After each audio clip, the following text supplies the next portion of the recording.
Good evening to you, ladies and gentlemen. We welcome you inside the Macon Centerplex, where tonight the Fayetteville Marksmen face a brand new opponent to them this season, and that is the Macon Mayhem. Hi, everybody. Drew Blevins alongside you. Thanks for joining us on Marksman Pregame. Promises to be a fun one between these two longtime rivals. Macon is a team that is looking to get into the win column for the first time this season. Thus far, it's been tough sledding for them. They dropped a pair at Peoria last weekend, including a 6-0 drubbing on Friday night. They were able to right the ship a little bit more on Saturday, but they still came up just a hair short. And that means this is a hungry team. They're excited to get back here into the Macon Coliseum and have an opportunity to play in front of their fans tonight. We will see how things fare for the home team. And a special shout-out to the Macon fans who are following along here tonight on Hockey TV. Their play-by-play voice is unable to be here tonight, so I'll be handling the play-by-play duties both for the Macon Mayhem and for the Fayetteville Marksmen. And speaking of the Fayetteville Marksmen, a team that is 2-0 so far in the season with a pair of wins over the Roanoke Rail Yard Dogs, a team feeling pretty good about themselves. Corey Melkert was complimentary of his bunch's effort. And now the only thing that remains is, can you beat another opponent and not just restrict your success to against one team? And we'll see how that plays out tonight as well. And speaking of the head coach, you'll hear from him coming up after these messages. This is Marksman Pregame on the Marksman Radio Network.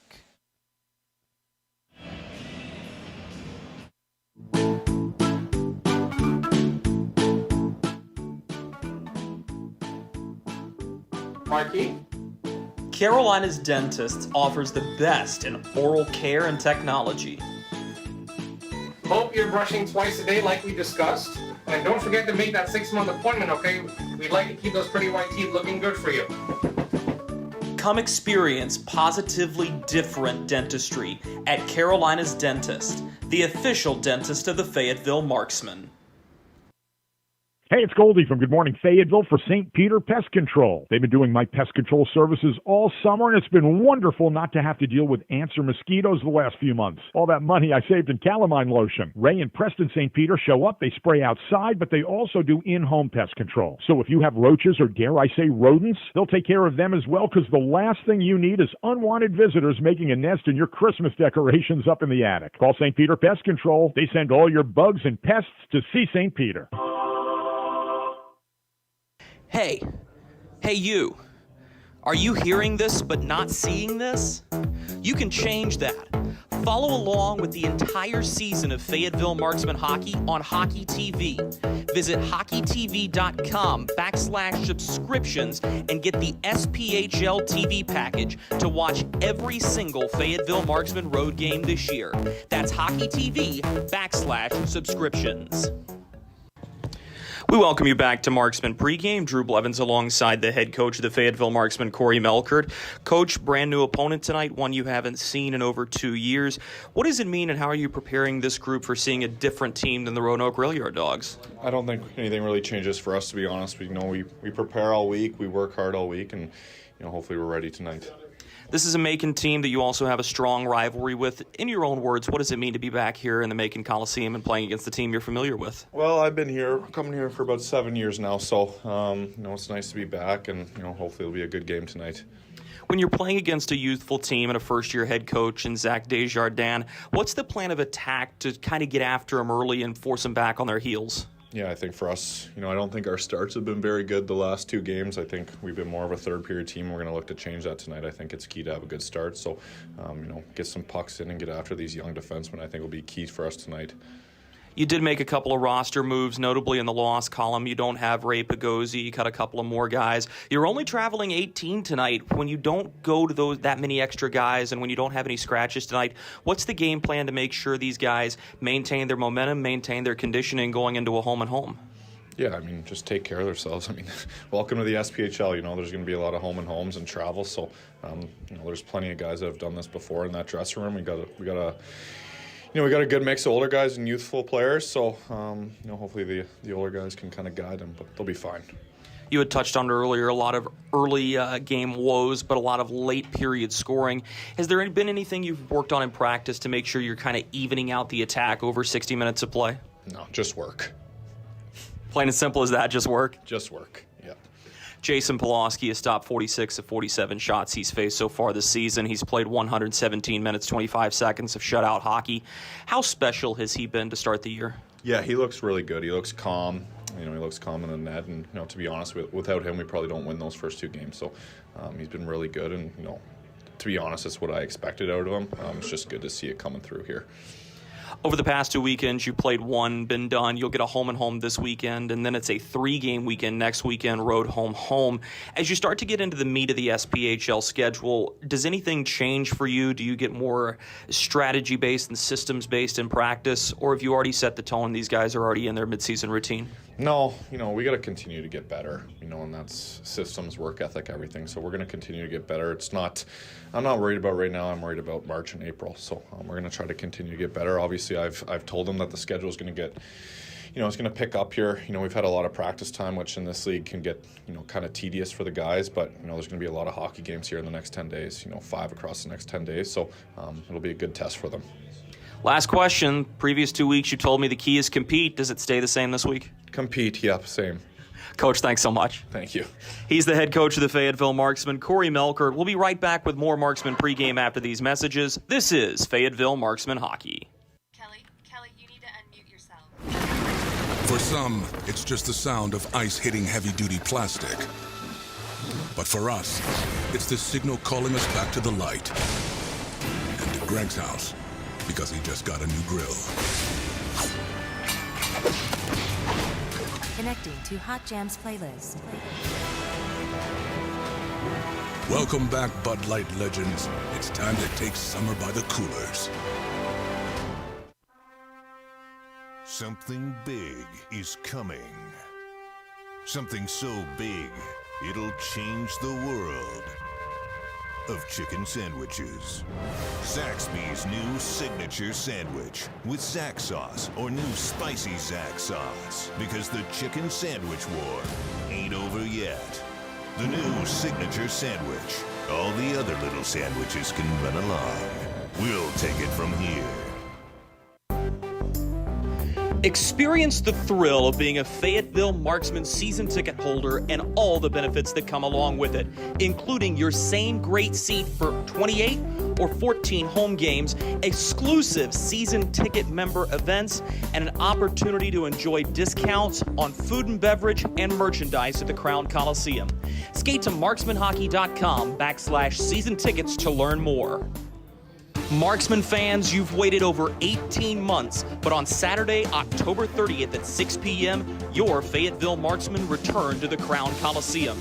Join us before the game at the Crown Complex Plaza to enjoy our Halloween bash with trick-or-treating, games, and music.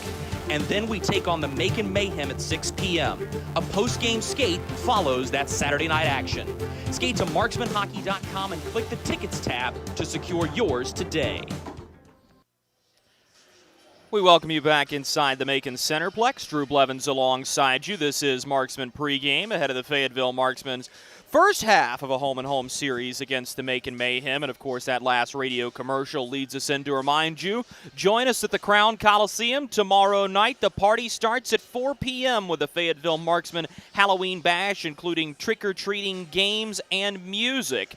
And then at 6 p.m., for the first time in 609 days, the Fayetteville Marksmen will play a home hockey game inside the friendly confines of the Crown Coliseum. Fayetteville's had to wait longer than anybody else in the entire league to play at home, and how much fun is it going to be to see everybody back inside the Coliseum in South Cumberland County? Should be a good one between Fayetteville and Macon. Speaking of Macon, let's go ahead and have a look at how the Mayhem are going to line up tonight. Of course, the big story so far for Macon has been Curtis Hansen. He's the team leader in points with a pair. They have 5 members on this Mayhem team that have registered in the point total. And across 3 games, Macon has struggled to put the puck in the net. This is not a team that boasts a heavy offense. And unfortunately for Macon, they're also a team that right now doesn't have a lot of experience on the blue line. And I think ultimately that's what was the key to their undoing last Friday night in Peoria. When this defensive unit plays tough and plays together, they're going to make it tough for any opponent that they see throughout the entirety of the year. But it's getting that youthfulness out and creating a veteran edge and getting minutes played that is the key for this Macon defense right now. You do have a capable netminder in Dylan Kelly, who is the projected starter tonight for Zach Desjardins and company. But it'll be interesting to see how Macon comes out defensively to start this hockey game, and we'll talk a little bit more about that in our next pregame segment. Meanwhile, for the Fayetteville Marksmen, some more people are starting to get on the score sheet, some of your more familiar names. As Tanner Frey's had the game-winning goal last weekend in Roanoke. Frey's played in Birmingham last year with the Bulls during that strange COVID-19 season of 2020-2021. But you also see Drake Glover, the team leader in goals, on a 2-game goal-scoring streak after he was able to push in an empty net goal from about 150 feet away. I spoke to him after the game, and he told me, he goes, I didn't think that had any chance of going in whatsoever. And I told him, perhaps you're in the wrong sport. The Anchorage, Alaska native may want to give his hand at curling a try, because it started in line with the face-off circle on the left side and just curled right by Matt McNair into the back of the net. Oddly enough, if Matt McNair had caught up to the puck and finished the play, he would have been the team leader in goal scoring. He was the Warrior SPHL Player of the Week for Week 1. We'll get more into league statistics throughout the broadcast tonight. Let's step aside one more time during Marksman pregame. We'll be right back with our keys to victory. This is Fayetteville Marksman Hockey.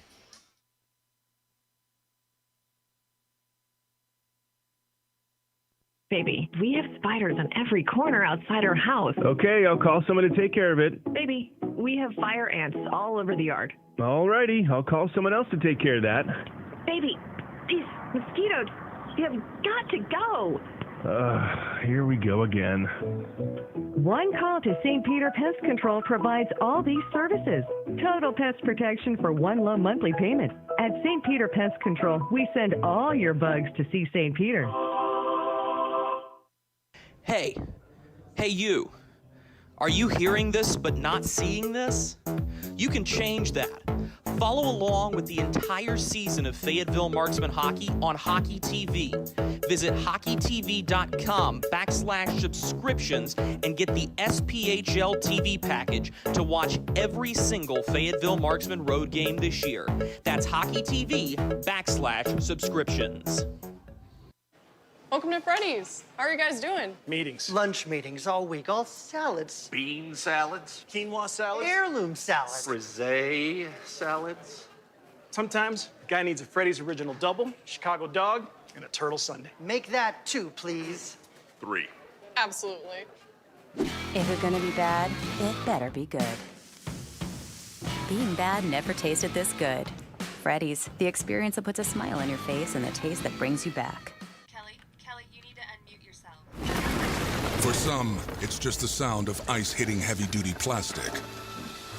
But for us, it's the signal calling us back to the light. And to Greg's house, because he just got a new grill.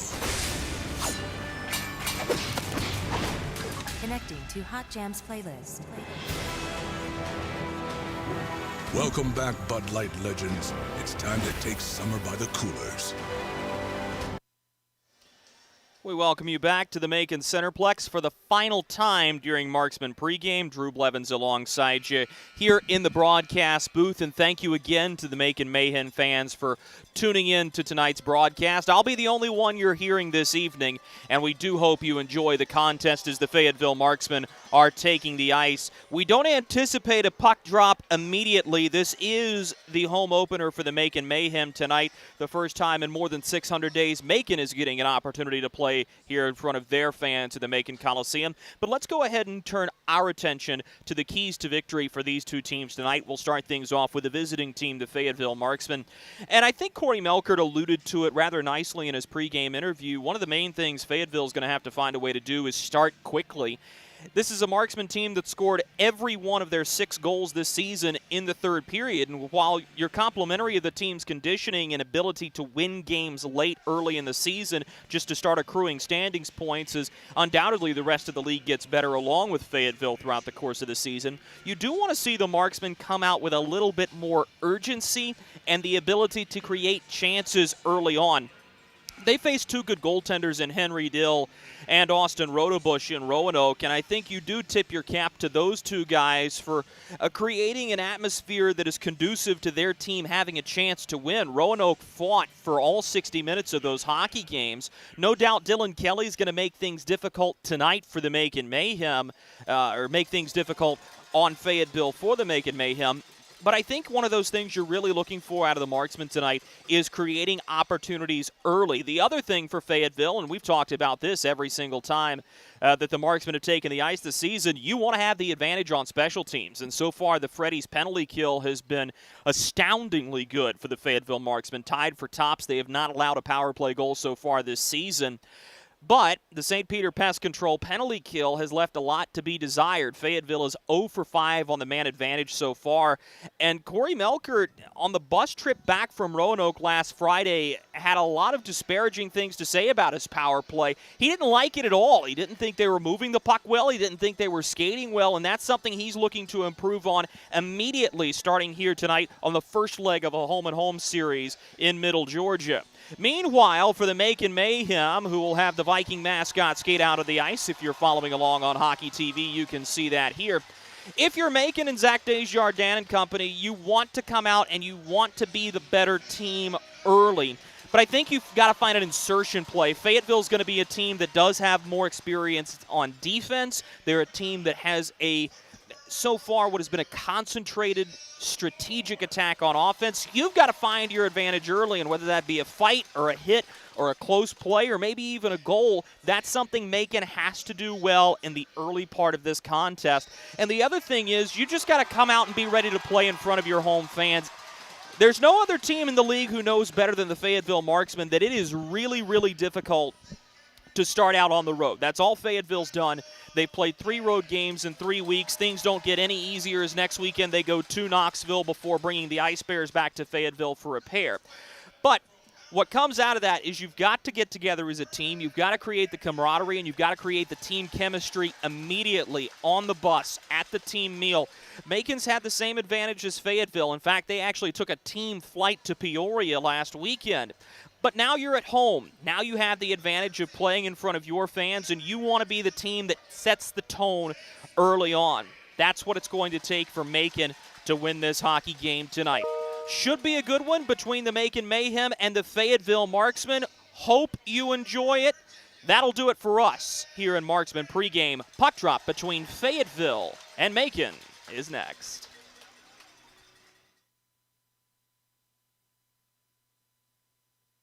Hey you. Are you hearing this but not seeing this? You can change that. Follow along with the entire season of Fayetteville Marksman hockey on Hockey TV. Visit hockeytv.com/subscriptions and get the SPHL TV package to watch every single Fayetteville Marksman road game this year. That's hockeytv.com/subscriptions. Welcome to Freddy's. How are you guys doing? Meetings. Lunch meetings all week, all salads. Bean salads. Quinoa salads. Heirloom salads. Frisee salads. Sometimes a guy needs a Freddy's original double, Chicago dog, and a turtle sundae. Make that 2, please. 3. Absolutely. If you're gonna be bad, it better be good. Being bad never tasted this good. Freddy's, the experience that puts a smile on your face and the taste that brings you back. Kelly, you need to unmute yourself. For some, it's just the sound of ice hitting heavy-duty plastic.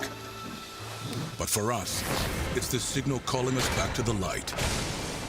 And to Greg's house, because he just got a new grill.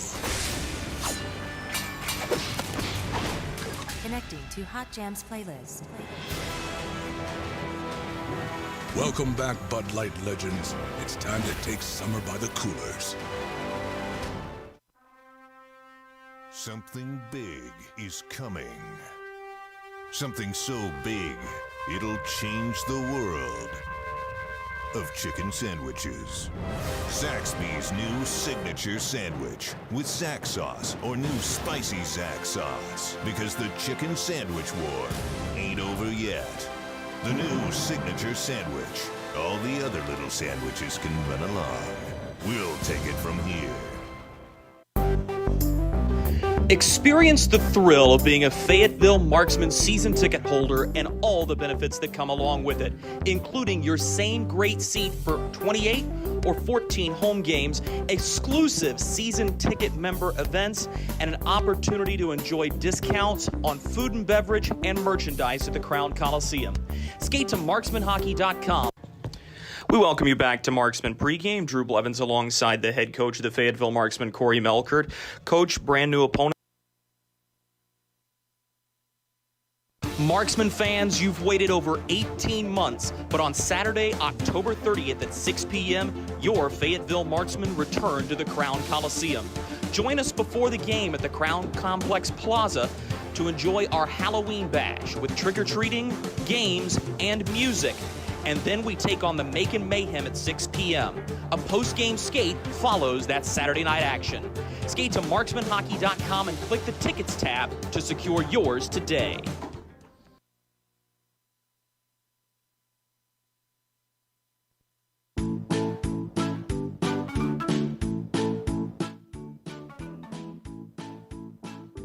Mikey? Carolina's Dentist offers the best in oral care and technology. Hope you're brushing twice a day like we discussed. And don't forget to make that 6-month appointment, okay? We'd like to keep those pretty white teeth looking good for you. Come experience positively different dentistry at Carolina's Dentist, the official dentist of the Fayetteville Marksmen. Look at our yard. So many anthills everywhere. Did you know that a single ant can live to be 29 years old? Really? Well, what about a married one? Seriously? But really, we need to fix the yard. St. Peter Pest Control handles all your mosquitoes, ants, spiders, cockroaches, and even rodents. St. Peter Pest Control provides full home pest protection and consistent treatment of ants and mosquitoes in your yard, too. At St. Peter Pest Control, we send all your bugs to see St. Peter. Hey you. Are you hearing this but not seeing this? You can change that. Follow along with the entire season of Fayetteville Marksman hockey on Hockey TV. Visit hockeytv.com/subscriptions and get the SPHL TV package to watch every single Fayetteville Marksman road game this year. That's hockeytv.com/subscriptions. Welcome to Freddy's. How are you guys doing? Meetings. Lunch meetings all week, all salads. Bean salads. Quinoa salads. Heirloom salads. Frisee salads. Sometimes a guy needs a Freddy's original double, Chicago dog, and a turtle sundae. Make that 2, please. 3. Absolutely.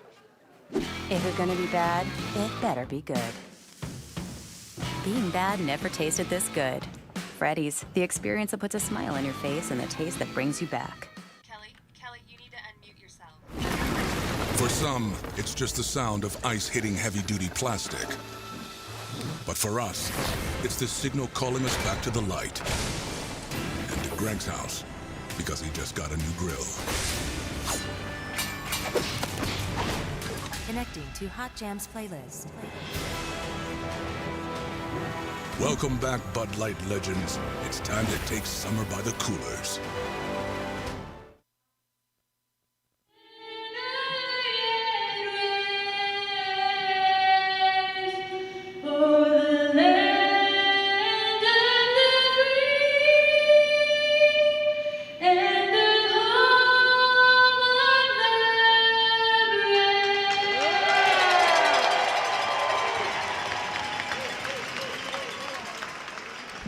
A strong rendition of the national anthem and what promises to be a strong rendition of SPHL hockey coming to you over the airwaves, both on Hockey TV and the Fayetteville Marksman Radio Network.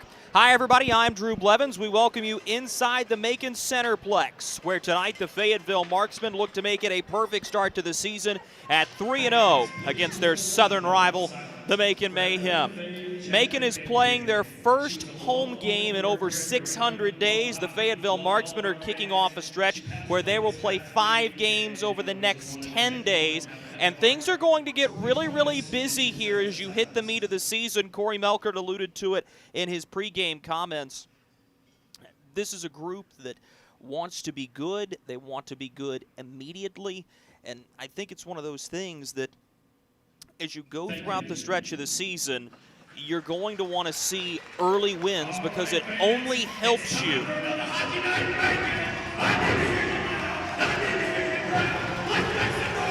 Everyone getting to a fever pitch here inside the Macon Coliseum. Fayetteville in their road white uniforms, black numericals, black breezers, white socks. The Macon Mayhem in their home red uniforms, navy breezers, navy socks, white numericals. Sit back, relax, and enjoy this one. This is Tanner Frey with a quick wrist shot, punched away by Michael Stiliadis, and out of play to start the game. Stiliadis will get the start in net for the Macon Mayhem tonight. Meanwhile, making his professional debut for the Fayetteville Marksmen, the product of American International, Stefano Durante. It was interesting watching him on the bus today and going out through his pregame warm-up routine. He's a very focused young man and was excited to get this start tonight.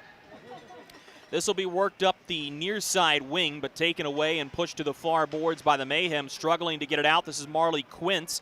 More on him in a moment as Quince is sporting a handful of stitches in his chin after taking a puck to the face in practice yesterday. And oddly enough, he had to get his league headshot taken yesterday as well. That'll be one for the memory bank and one you may want to put in a frame. Thrown back in. This was from behind the red line. This will be icing as Brett Menton got a little bit trigger happy 2 steps behind the red line, so the faceoff will come back down into Marksman attacking ice. 19-12 remaining in the first period. Stiliadis will have to tend to his blocker side.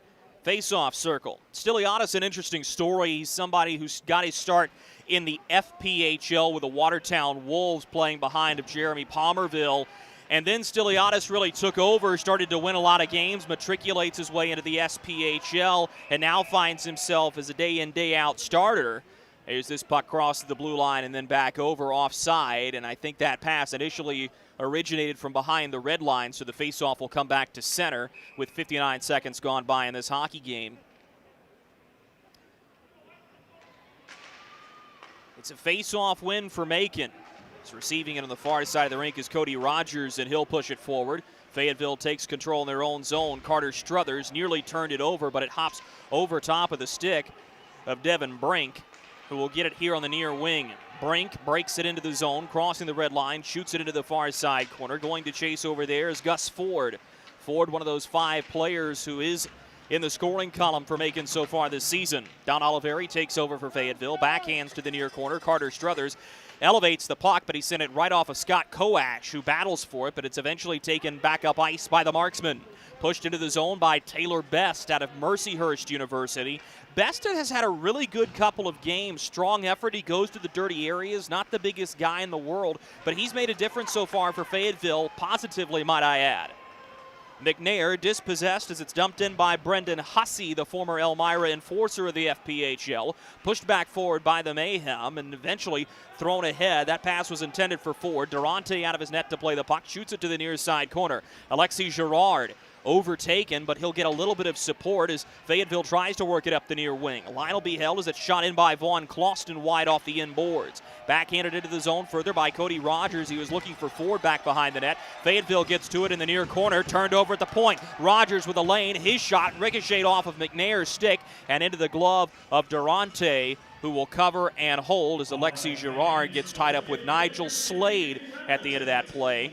Both Nigel Slade and Dylan Kelly, the backup goaltender tonight, former Fayetteville Marksman that many Fayetteville fans may remember. Nigel Slade has been a journeyman over the past 2 years of his career across different leagues and different teams. And when we say different, we're talking about different regions of the country. Near side corner, Fayetteville will break it out this time. Marley Quince, who has nearly 30 games played in the ECHL, most notably with the Reading Royals, had the puck in, and now it's taken by Shane Bednard. Pushes far face-off circle. Cup with his shot, fought off by Stiliadis. Puck is taken far side corner by Marley Quince. He has it at the hash marks, looks to find Harrison Harper, who steps in from the blue line. Pass taken away from him, and now a chance going the other way for Chase Dabari. Dabari forced around the net, button hooks. Great defensive play by Jarrett Cupp, who spent so many years here in Macon before being traded during the 18-19 season. Brought back ahead as Harrison Harper has the puck. He shoots it out to the far wing. Fayetteville looks to start an offensive possession here with 3 minutes gone by in the first period. A pass to the point deflected, and it goes all the way out to center where Fayetteville has to regroup. Dumped in by Wyatt Noski, who was not in the lineup last weekend, does get a start tonight as the 10th forward. Macon sends it ahead off the stick of Drake Glover as this one is bounced by Durante to the far wing. Skated ahead by Oliveri. He pushes near wing. Dumped into the zone by Best and ricocheted off the skate of Brett Menton. And eventually it'll be taken by Taylor Cutting, hard-nosed defenseman known for throwing fists more than shots. Back through the middle of the rink. Macon has it at the red line. Oliveri steps forward and forces a turnover, but it's given away once again to Devin Brink in a game that has been played mostly between the blue lines to this point. High up in the air, a rolling puck scooped up by Drake Glover, the Fayetteville Marksman leader in goals. Cody Rogers now for the Mayhem. Gives it up to Devin Brink, who pushes it in on to Durante. He takes a look up and will melt the puck with 15:39 to go in the first period. Taylor Cutting spent most of last year and the year prior in Harrington, Delaware, with the Delaware Thunder of the FPHL. And it was interesting in talking with some of his former teammates. They love the guy. He's a guy who stands up for his teammates, somebody you can always call upon when you need that extra spark and that extra jump. And it wouldn't surprise me if at one point or another this season you're going to earmark a play he makes. But right now, largely a guy flying under the radar and a newcomer to the SPHL. Rolled in, Durante will stop it in the trapezoid. Leave for Harper, who gives to the far side wing. Here comes Fayetteville up the rink. McNair slides by his man. 3-on-2 for Fayetteville. Pushed into traffic. Loose puck. Great stop, Stiliadis. On the near goal post. Slid over and got a piece of it with a blocker side leg pad. All the way around to the far boards. Matt McNair has it for Fayetteville. Pushes it to the blue line. Girard looked for his shot. Rolls off of his tape and has to pass it into the goaltender's trapezoid. Kick back in front. McNair looking for a one-timer, but a good defensive stick by Rogers will force the puck back out to center. Best chances for Fayetteville so far in this hockey game come 5 minutes in. We'll go to immediate timeout at the next whistle. Headman pass and skated into the zone quickly. This is Don Carter Jr. His shot testing the short side of Durante. Never made it to him with any substance as it bounces back behind the net. Picked up by Girard. He'll work to Tanner Frey's far wing, who skates it ahead. Frey finds his man crossing up ice. This is carried into the zone by Bednard. Bednard spins it up to the point. Here's a one-timer from Struthers, blocked on the way through. Line held by Girard, at least initially, before Drapelook comes back to get it. And Joe Drapelook shoots it to the near wing. Delayed penalty coming up. It'll go against Fayetteville as Don Oliveri touches the puck. We'll tell you about the penalty when we come back. 14:07 to go first period with the score Fayetteville 0, Macon 0. This is Fayetteville Marksman Hockey.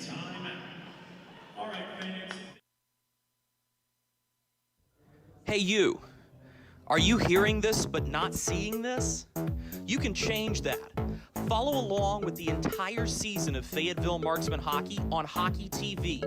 Visit hockeytv.com/subscriptions and get the SPHL TV package to watch every single Fayetteville Marksman road game this year. That's hockeytv.com/subscriptions. We welcome you back to the Macon Centerplex. Drew Blevins alongside you as the Fayetteville Marksmen are about to go on the Freddy's penalty kill. The penalty is to Carter Struthers, who will have a seat here with 14:07 to go in the first period. That'll put the time of the penalty at 5:53 into the first period. I was unable to get a signal, and the public address mic seems to be having some influx-outflux issues.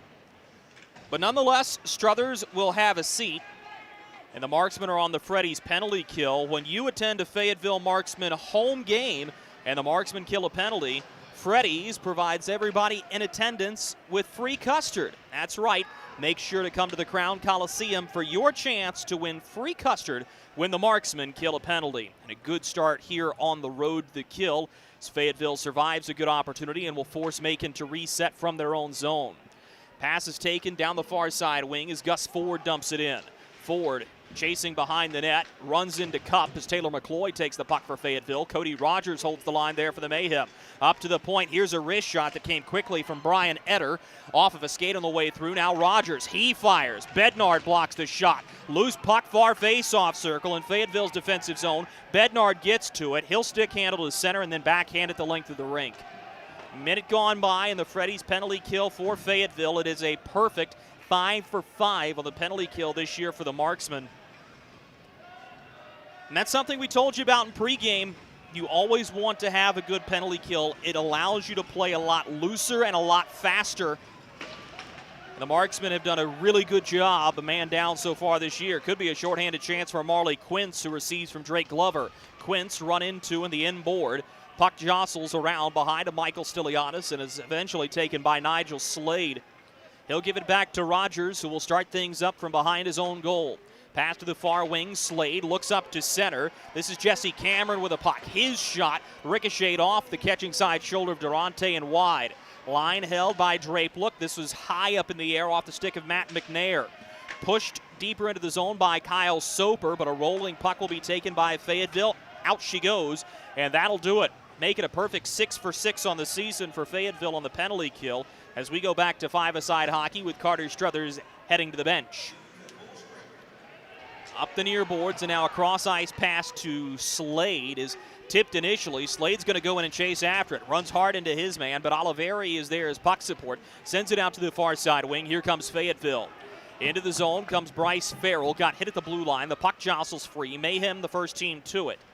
Drapelook has possession of the puck. He moves it ahead, and now it's skated up ice by Devin Brink, who's had a couple of good touches so far. Brink slides away from a body check, dumped it into the far corner, picked up there by McCloy, but his breakout pass is knocked away by the Mayhem, who are going to retreat into their own zone to grab it.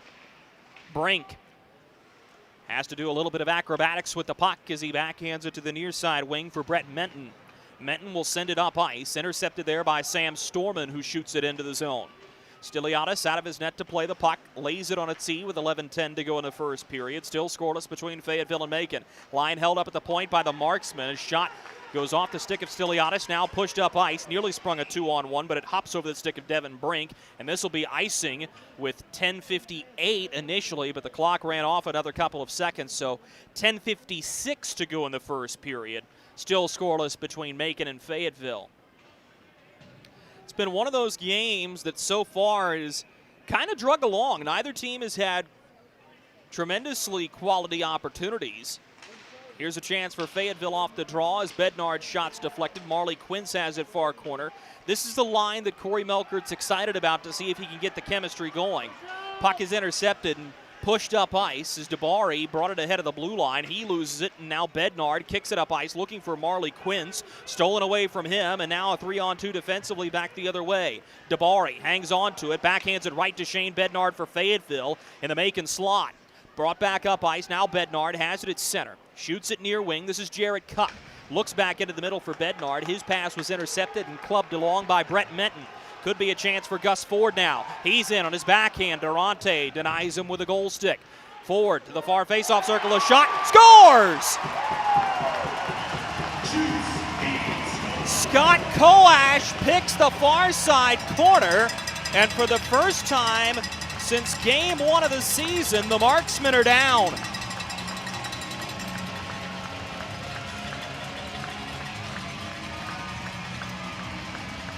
Stefano Durante is no slouch. Plays very upright in his position, listed as 6'2", and that fit into a puck-sized hole far side corner.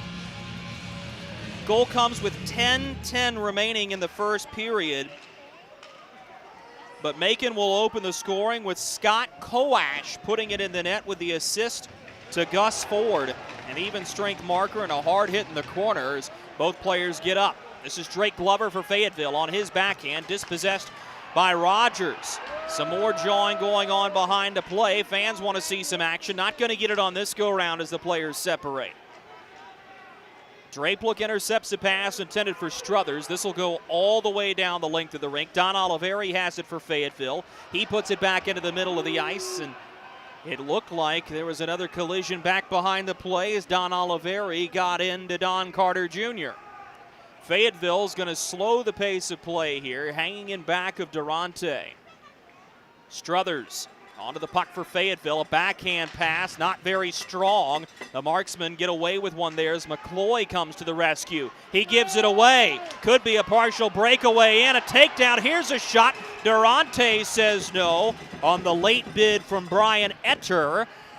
But Fayetteville's going to go a man down for the second time in this contest. We'll tell you about it when we come back. 9:06 to go, first period. Macon 1, Fayetteville 0.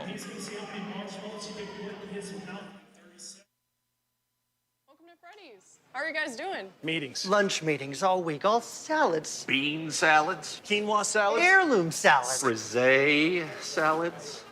Sometimes a guy needs a Freddy's original double, Chicago dog, and a turtle sundae. Make that 2, please. 3. Absolutely.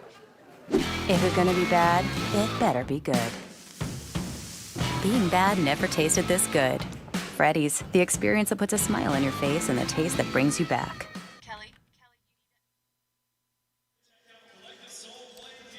Well, not the first period that the Fayetteville Marksmen wanted, as not only did they give up the game's first goal on a snipe from Scott Koash, but now Carter Struthers is back in the penalty box for the second time in the period. 9:06 remaining in the first. Struthers for slashing. And we'll see if Macon has a little bit better power play attack coming up here. It was not very good the first go-round, but certainly a chance to take a 2-goal lead here and a golden opportunity for the red, white, and blue. Hung on to on the near side of the rink. You see Don Carter Jr. step into his shot. That bounces awkwardly off of Durante. Now a shorthanded chance the other way for Fayetteville. Bednard pushes it up ice. It was just a touch too far for the intended recipient that was Tanner Frey. Now Bednard gets punished below the goal line, and Kyle Soper may have gotten away with an interference there as the puck's brought back ahead by Macon. They are offside entering the zone. 8:27 remaining in the first period. 1 minute and 22 seconds remains on the Freddy's penalty kill as Don Carter Jr. has some words for the Marksman bench. And as we told you, this is what you expect out of a team that hasn't won a game so far this season. And if you're Zach Desjardins, you want to see the scrappiness. You want to see the fight. You don't want to lose your team early on in the year. And it's good on Macon for coming out with this type of passion in front of their home fans. This has been an ideal first period for the Macon Mayhem, and they put the onus back on Fayetteville to respond here, knowing that the Marksmen have not been a team that has started hockey games well so far, and that trend continues here tonight. Directly in back of Stiliadis, the breakout starts, and here comes Macon. To the near side boards, carried into the zone by Etter. Sends it all the way around as Gus Ford has it on his backhand, looks to Koash, pushed back below the goal line, and shoveled to Gus Ford far corner. He'll give it up to the point for Rogers. Ford in the far wing. Now Etter hanging on to it near point. Got to the top of the faceoff circle, looking for a lane. Shoots it across. That one ricochets off the noggin of Gus Ford. A loose puck will be taken eventually by Brendan Hussey. He pushes it up for Cody Rogers. Rogers will give to Ford, playing pitch and catch with Rogers and Ford. Now a shot over top the crossbar. Is stepping in to hold the line is Brian Etter. He's unable to do so. Out she goes. Fayetteville has it. Could be a shorthanded chance. This is Bednard hanging on to it near blue line. He'll push it back into center, wisely killing time. And that's a veteran decision by Bednard, the product of Bowling Green.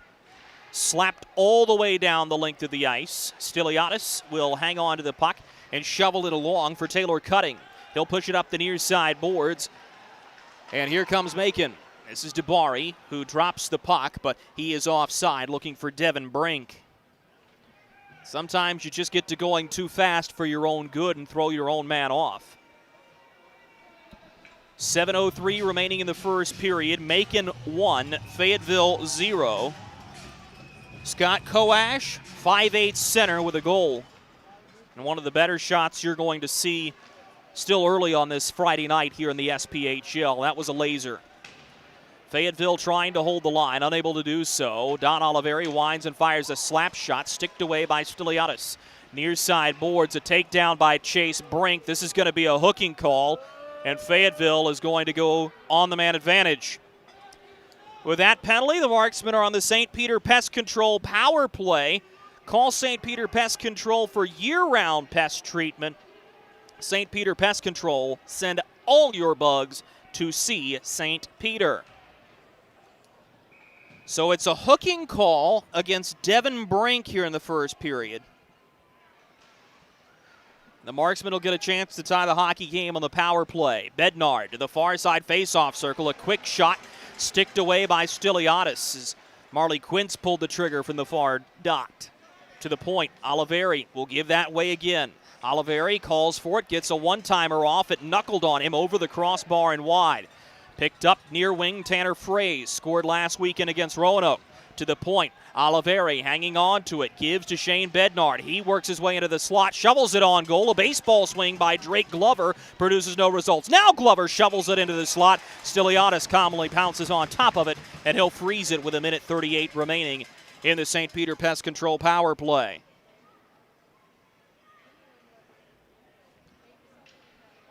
And that's something we've seen out of the power play all year long for Fayetteville. It seems like they're close, but Corey Melkert wants better spacing, better passing.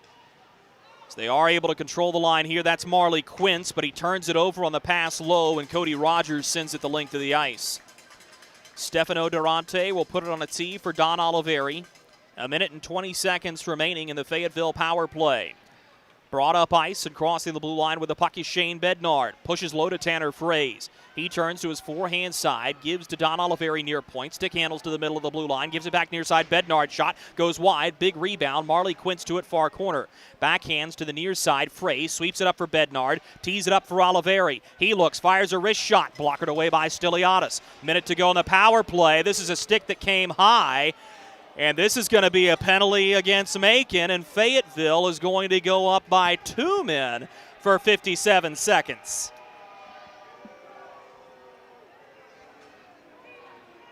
Tripping the call against Macon's Vaughn Clauston. Penalty comes with 5:41 remaining in the first period. And now a lot of space for Fayetteville. We'll see if they can capitalize on it. First time all year, Fayetteville's gone on a two-man advantage. To the point, stick handled by Don Oliveri. Winds and fakes the slap shot. Sends it off the inboards to Drake Glover. Tees it up at the point. Now Quince. Here's a one-timer from Oliveri. Big rebound as the puck was blocked. And I think this one ends up ricocheting off the face of Tanner Fraze and fell down into his shoulder pads. It did. A little magic from Tanner Fraze as he's able to pull the puck from his paraphernalia. And because he was the one who caused the delay, the faceoff is going to come back out to center ice. That's a tough break for the Marksmen. 42 seconds remaining in the 5-on-3 for Fayetteville. Faceoff near side boards. Marley Quince removed from the circle. It's won instead by Bednard, who finds Quince. Looks to drop it to Bednard, but he's pressured from behind by Nigel Slade. Delivers a hard hit. Slade lost his helmet. He's got to get off. It's a 5-on-2. Here's Frey's shot off the blocker of Stiliadis. The rebound in front. Frey's one-timer. Michael Stiliadis. Huge for Macon. Fayetteville holds the line. 20 seconds remaining in the 5-on-3 advantage. Far corner to the point. Oliveri, one-timer wide. Big rebound. Stiliadis diving after the puck. Macon's able to get it out. What an unbelievable sequence there for the Mayhem. Will not get any better than that from any goaltender in the league tonight, I can guarantee you of it.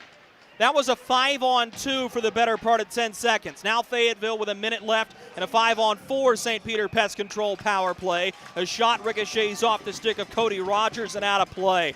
Michael Stiliadis with a huge sequence there to keep his team up 1-0. 4:40 to go in the first period, 59 seconds remaining on the Marksman power play. We'll be right back to finish the first period after these messages. Kelly, you need to unmute yourself. For some, it's just the sound of ice hitting heavy-duty plastic. But for us, it's the signal calling us back to the light. And to Greg's house, because he just got a new grill. Connecting to Hot Jams playlist. Welcome back, Bud Light legends. It's time to take summer by the coolers. What a sequence by Michael Stiliadis on that last play. Completed after 2 saves from near point-blank range, with him lunging over to get a goal paddle to knock the puck out to the slot, where eventually it was cleaned up by the rest of the defense. And you see why you take a shot on big-bodied goaltenders who had good stats in the FPHL, and Stiliadis, an easy guy to pull for. You love when athletes are able to work with what they've got where they are and turn it into something better. Here's a turnover. Kowash sticked up by Cup. A good play back-checking by Jarrett Cup after he nearly gave the puck away. Here's Taylor Best into the slot. Here's a chance. Scores! FX Girard blows it by Stiliadis on the glove side. We are tied. A power play marker for Fayetteville, their first of the season, and the first pro goal for FX Girard. That line just keeps being good.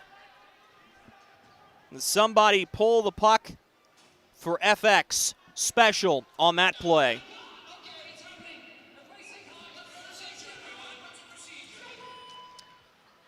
Goal will come 15:43 into the first period as Fayetteville ties it on the power play. FX Girard with the marker. Now Fayetteville looking for a little bit more. This may be a 2-on-1. Marley Quince with a lane. His shot off the cheater pad of the glove of Stiliadis. We'll see if Fayetteville is able to get things going after a late first period goal. That's a huge marker here for this Marksman team after an unideal start. Brought back ahead again. This is Frey's. His wrister high over top of Stiliadis. McCloy hanging on to the puck for Fayetteville. Shields his man away. Gives to the point Struthers. Pushes far side. Oliveri looking for a lane. What a move. Backhands in front. Stiliadis got a pad to it on the far side. Bryce Farrell now onto the puck here for Fayetteville. Loses possession, and it's brought back up by Don Carter Jr. He battles with Struthers. Look to push it ahead for Drapelick. Intercepted and brought back by Carter Struthers, the defenseman. Dipsy doodles around his man. Long shot. Handcuffs Stiliadis, who's able to fight it off. Fayetteville with an onslaught of offense now. Bryce Farrell, far corner. One-on-one with Cody Rogers. On his backhand now, try to turn it and button hook back up the far boards. Puck is intercepted but given away by Macon. Pushed to the slot by Drake Glover as he was looking for Farrell. Now Bryce Farrell will get it. Turns on his backhand. Rogers is there. Hauls him down. Let's keep playing. Far side boards. McNair takes a punishing blow, but Bryce Farrell has the puck now for Fayetteville. Backhands into the middle looking for Glover. It's intercepted, and a great play made by the Fayetteville defense to prevent Chase DeBari from going any further with the puck. This will be picked off by Macon. Brought back up ice by Devin Brink. Turned it over to Alexis Girard, who will send it into the far side corner with 2:20 remaining in this first period. Dumped down the length of the rink. This will be icing against Macon. The faceoff will come back down into Fayetteville attacking ice. We remind you that if you are coming to a Marksman game and want to celebrate your or your child's birthday, call our office at 910-321-0123 or visit marksmanhockey.com/birthday packages. With all sorts of different odds and ends and surprises, there's no better way to celebrate your birthday than with the Fayetteville Marksmen. Brought back up ice as Devin Brink sidesteps his man, but Jarrett Cup has been really good defensively here so far in this game. Bednard pushes wide. He'll receive it back, middle blue line. Gives to the near side corner. This is Oliveri, who turns through the slot harmlessly, nobody home. Macon brings it up ice. They were trying to spring a 2-on-1 for Devin Brink. Hops over everybody's stick. Durante with his glove arm up. This will be icing once again. Stefano Durante coming out of American International College. It's always been fun to talk to the guys coming out of college and kind of getting their perspective on the difference between the pro game and the collegiate game. Durante came in a little bit later than the previous two goaltenders. Jason Pulaski, of course, still on the roster. Odds are he'll get the start tomorrow night, and I don't want to speak out of turn before talking with the coaching staff, but normally you get these home-and-home series, and you want to give your number one guy a rest when you can, and I think this is a well-timed start for Durante. Stick handling with the puck here for Fayetteville is Harrison Harper, a defenseman full of personality out of Calgary, Alberta. Drop back as Macon will handle the puck as it'll be skated up ice by Brian Etter. Dumped in, Durante will put it into the mesh out of play with 1 minute and 13 seconds remaining in the first period.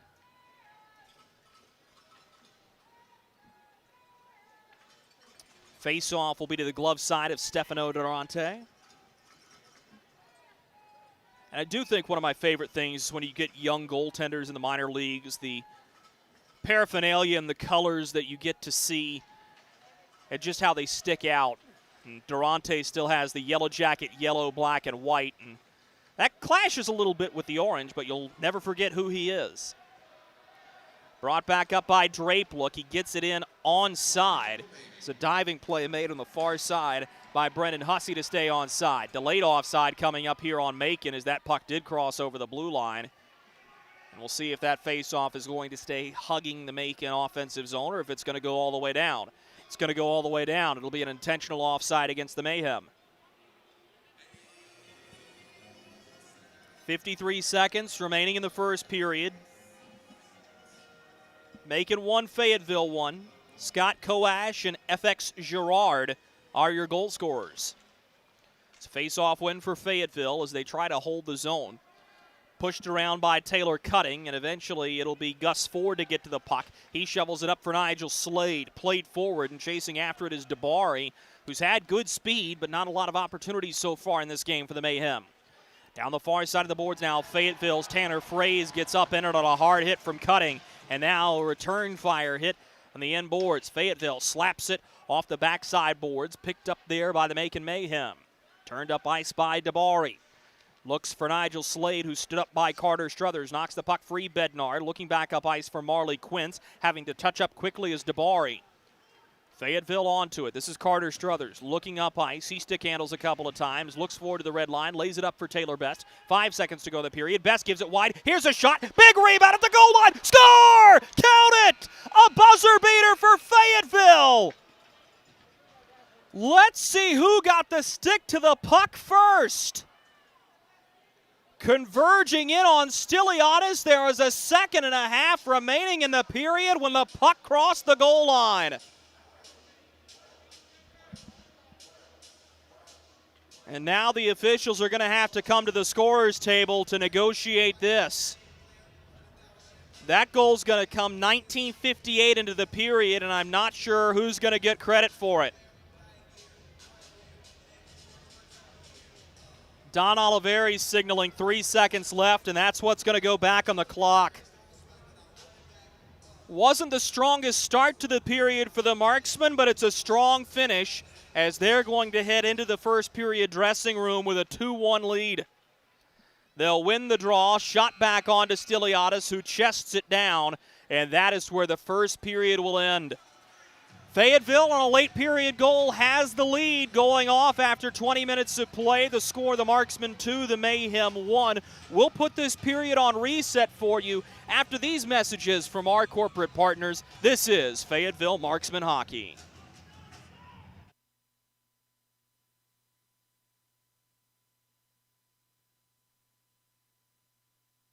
Hey you. Are you hearing this but not seeing this? You can change that. Follow along with the entire season of Fayetteville Marksman Hockey on Hockey TV.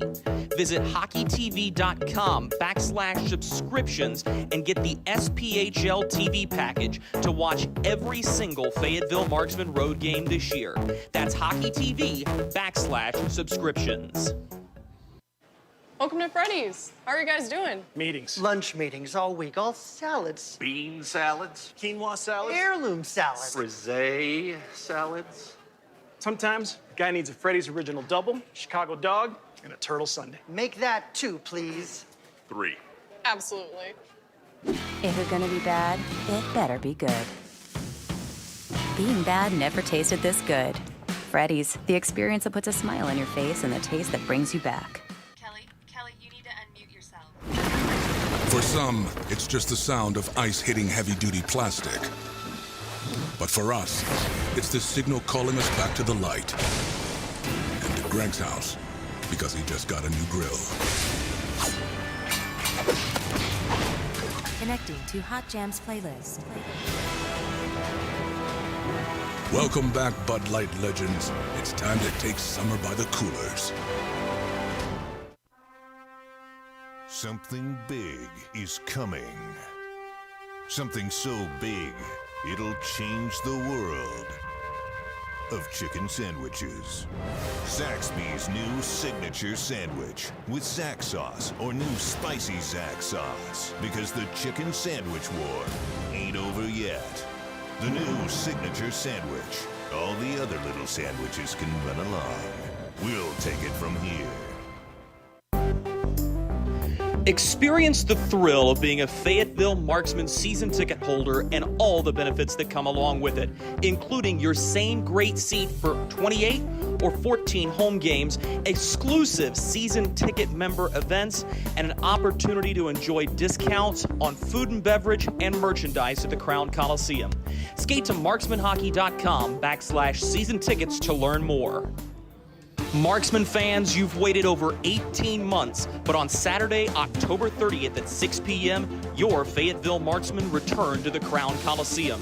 Join us before the game at the Crown Complex Plaza to enjoy our Halloween bash with trick-or-treating, games, and music.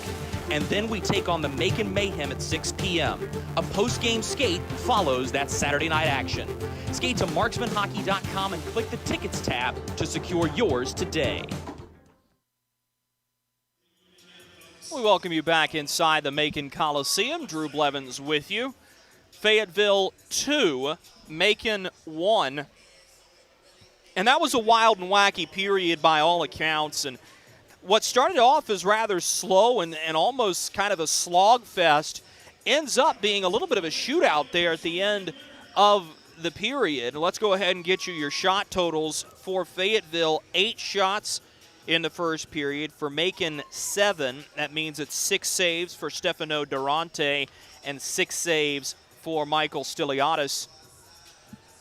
And I really thought both goaltenders played a good period. Stiliadis did a lot to keep this game at just 2-1.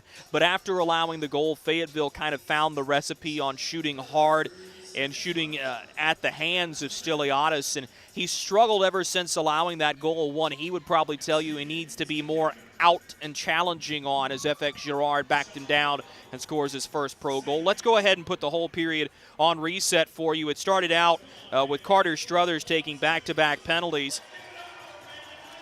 And at the end of that second penalty is where Scott Koash gets a pass from Gus Ford behind the net and makes no mistake on an absolute laser beam to the top corner. Initially, I didn't think the puck went in. It went in off the back bar and came out so hard. That's the first goal that Fayetteville has given up in over 126 minutes of hockey, dating back to 2:35 into the first period of the first game against Roanoke. So kudos to the Marksmen for going over 6 straight periods without allowing a goal.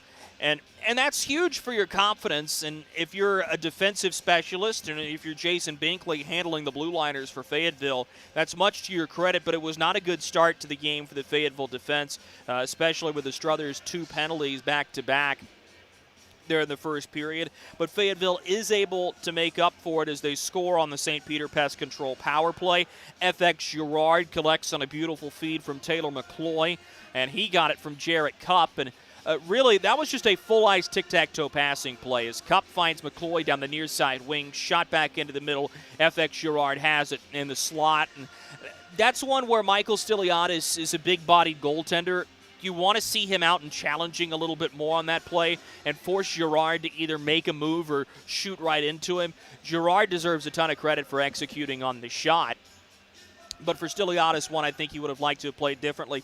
Fayetteville does get an opportunity 5-on-3 in that sequence, though. Stiliadis came up huge. And then at the very end of the period, net rush and a net front presence play where McCloy finds Taylor Best, a shot that leaks through Stiliadis, and then it became a 3-forward dive for the puck. And through the bevy of humanity, it ends up being Matt McNair's 3rd goal of the season. He'll tie Drake Glover for the lead on the team in the category, but that's just a do you want to score play.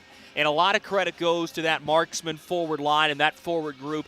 FX Girard, Drake Glover, and Matt McNair have really solidified themselves as major scoring threats on this Marksman team, and it always keeps coming back to those guys, and that's something that Corey Melkert has certainly taken note of, and it'll be interesting to see what he has to say at the end of this contest about how proud he is of the way his team finished that first period. Let's go ahead and pause one more time. Coming back on the other side of the break, you'll have an opportunity to hear from forward Tanner Frey, who had the game-winning goal in last week's win over Roanoke. This is Marksman Hockey.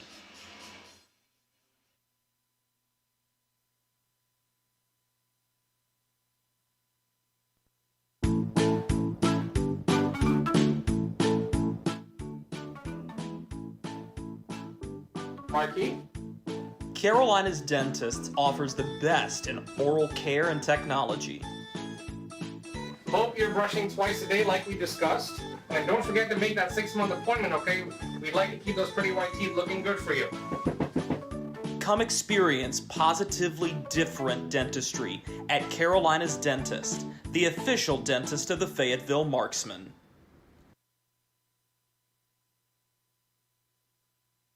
Hey, it's Goldie from Good Morning Fayetteville for St. Peter Pest Control. They've been doing my pest control services all summer, and it's been wonderful not to have to deal with ants or mosquitoes the last few months. All that money I saved in calamine lotion. Ray and Preston St. Peter show up. They spray outside, but they also do in-home pest control. So if you have roaches or, dare I say, rodents, they'll take care of them as well, because the last thing you need is unwanted visitors making a nest in your Christmas decorations up in the attic. Call St. Peter Pest Control. They send all your bugs and pests to see St. Peter.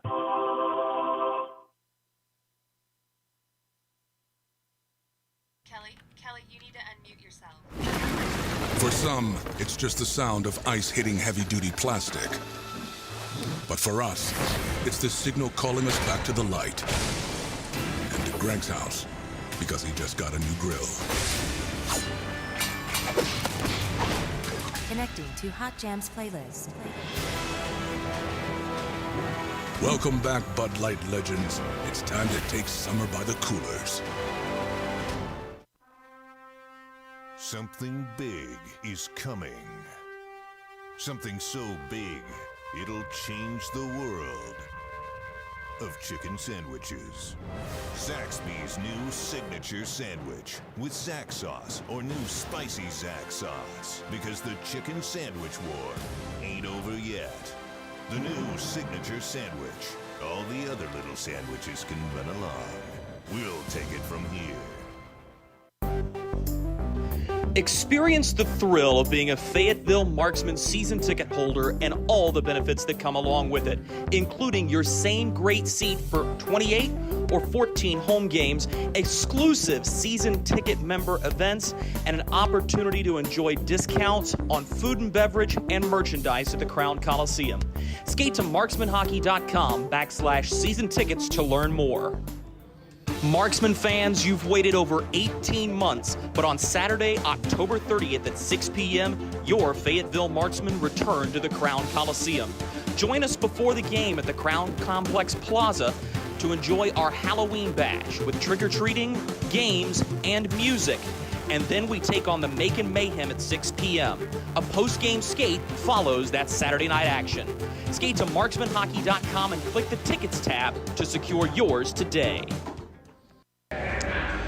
We welcome you back inside the Macon Coliseum. Drew Blevins alongside forward Tanner Frey. Tanner, you were able to put the puck in the back of the net last week. Walk me through that play, big goal in the third period. Yeah, it was something we had talked about going in the face-off.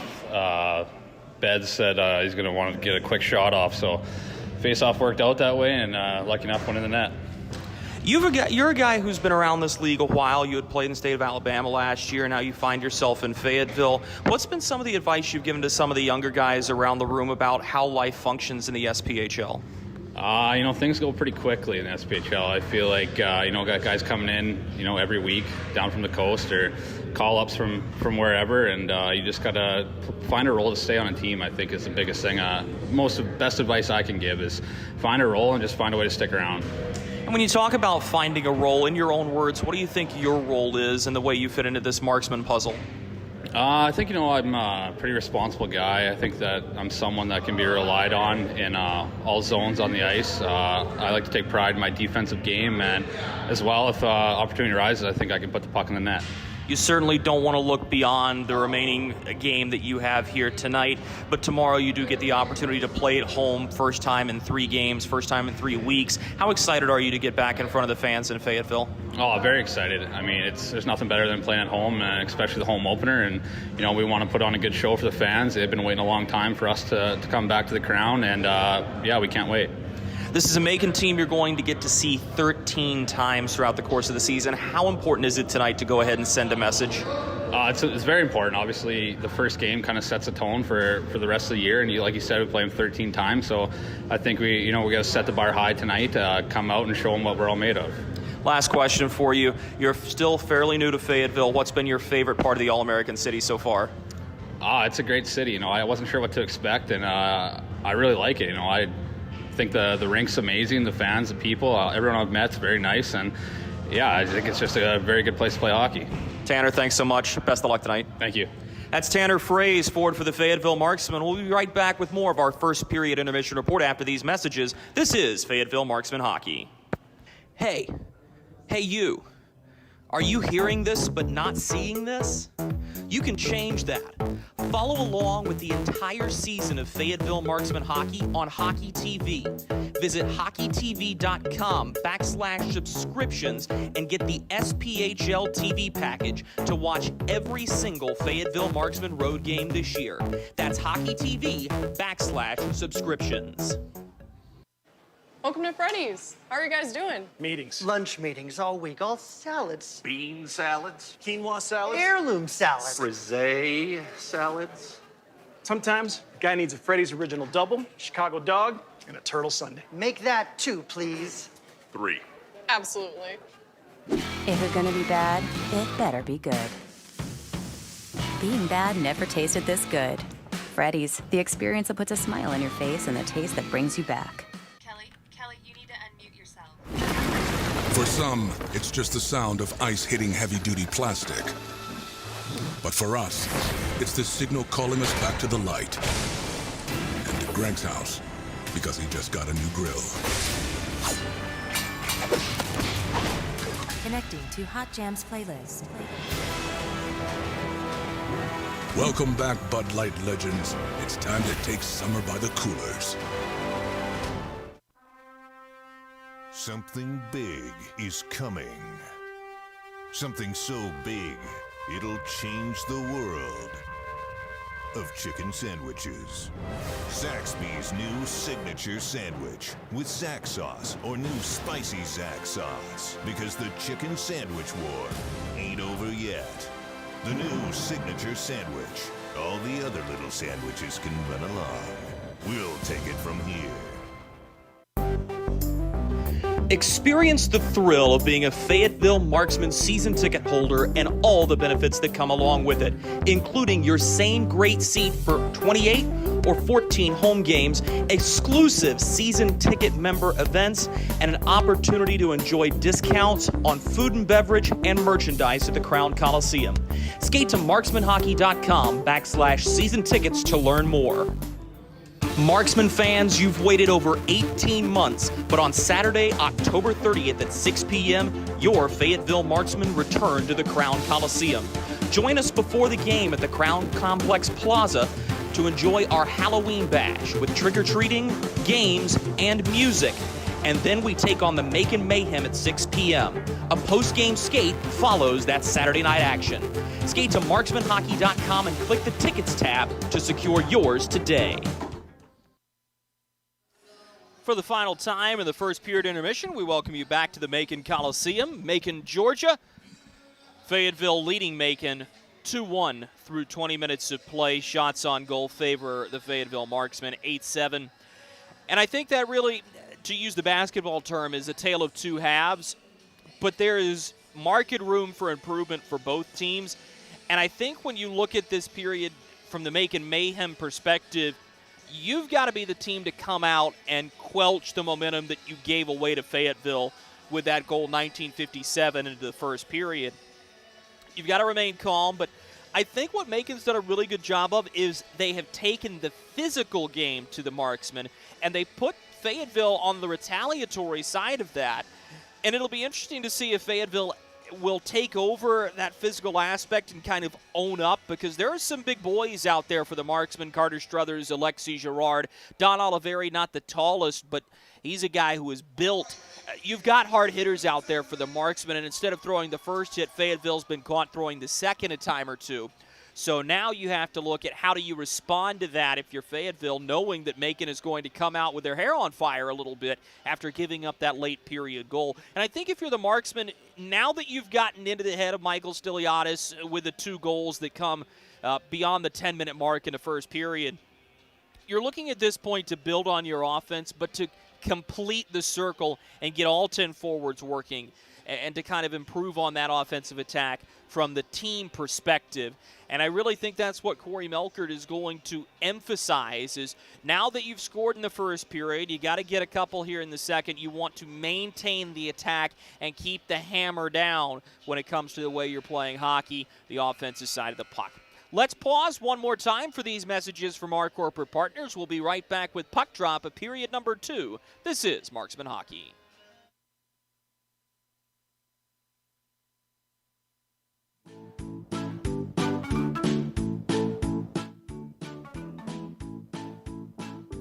Marky? Carolina's Dentist offers the best in oral care and technology. Hope you're brushing twice a day like we discussed. And don't forget to make that 6-month appointment, okay? We'd like to keep those pretty white teeth looking good for you.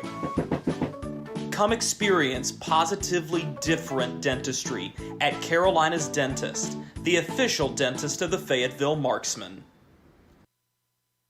Baby, we have spiders on every corner outside our house. Okay, I'll call someone to take care of it. Baby, we have fire ants all over the yard. Alrighty, I'll call someone else to take care of that. Baby, these mosquitoes, they have got to go. Here we go again.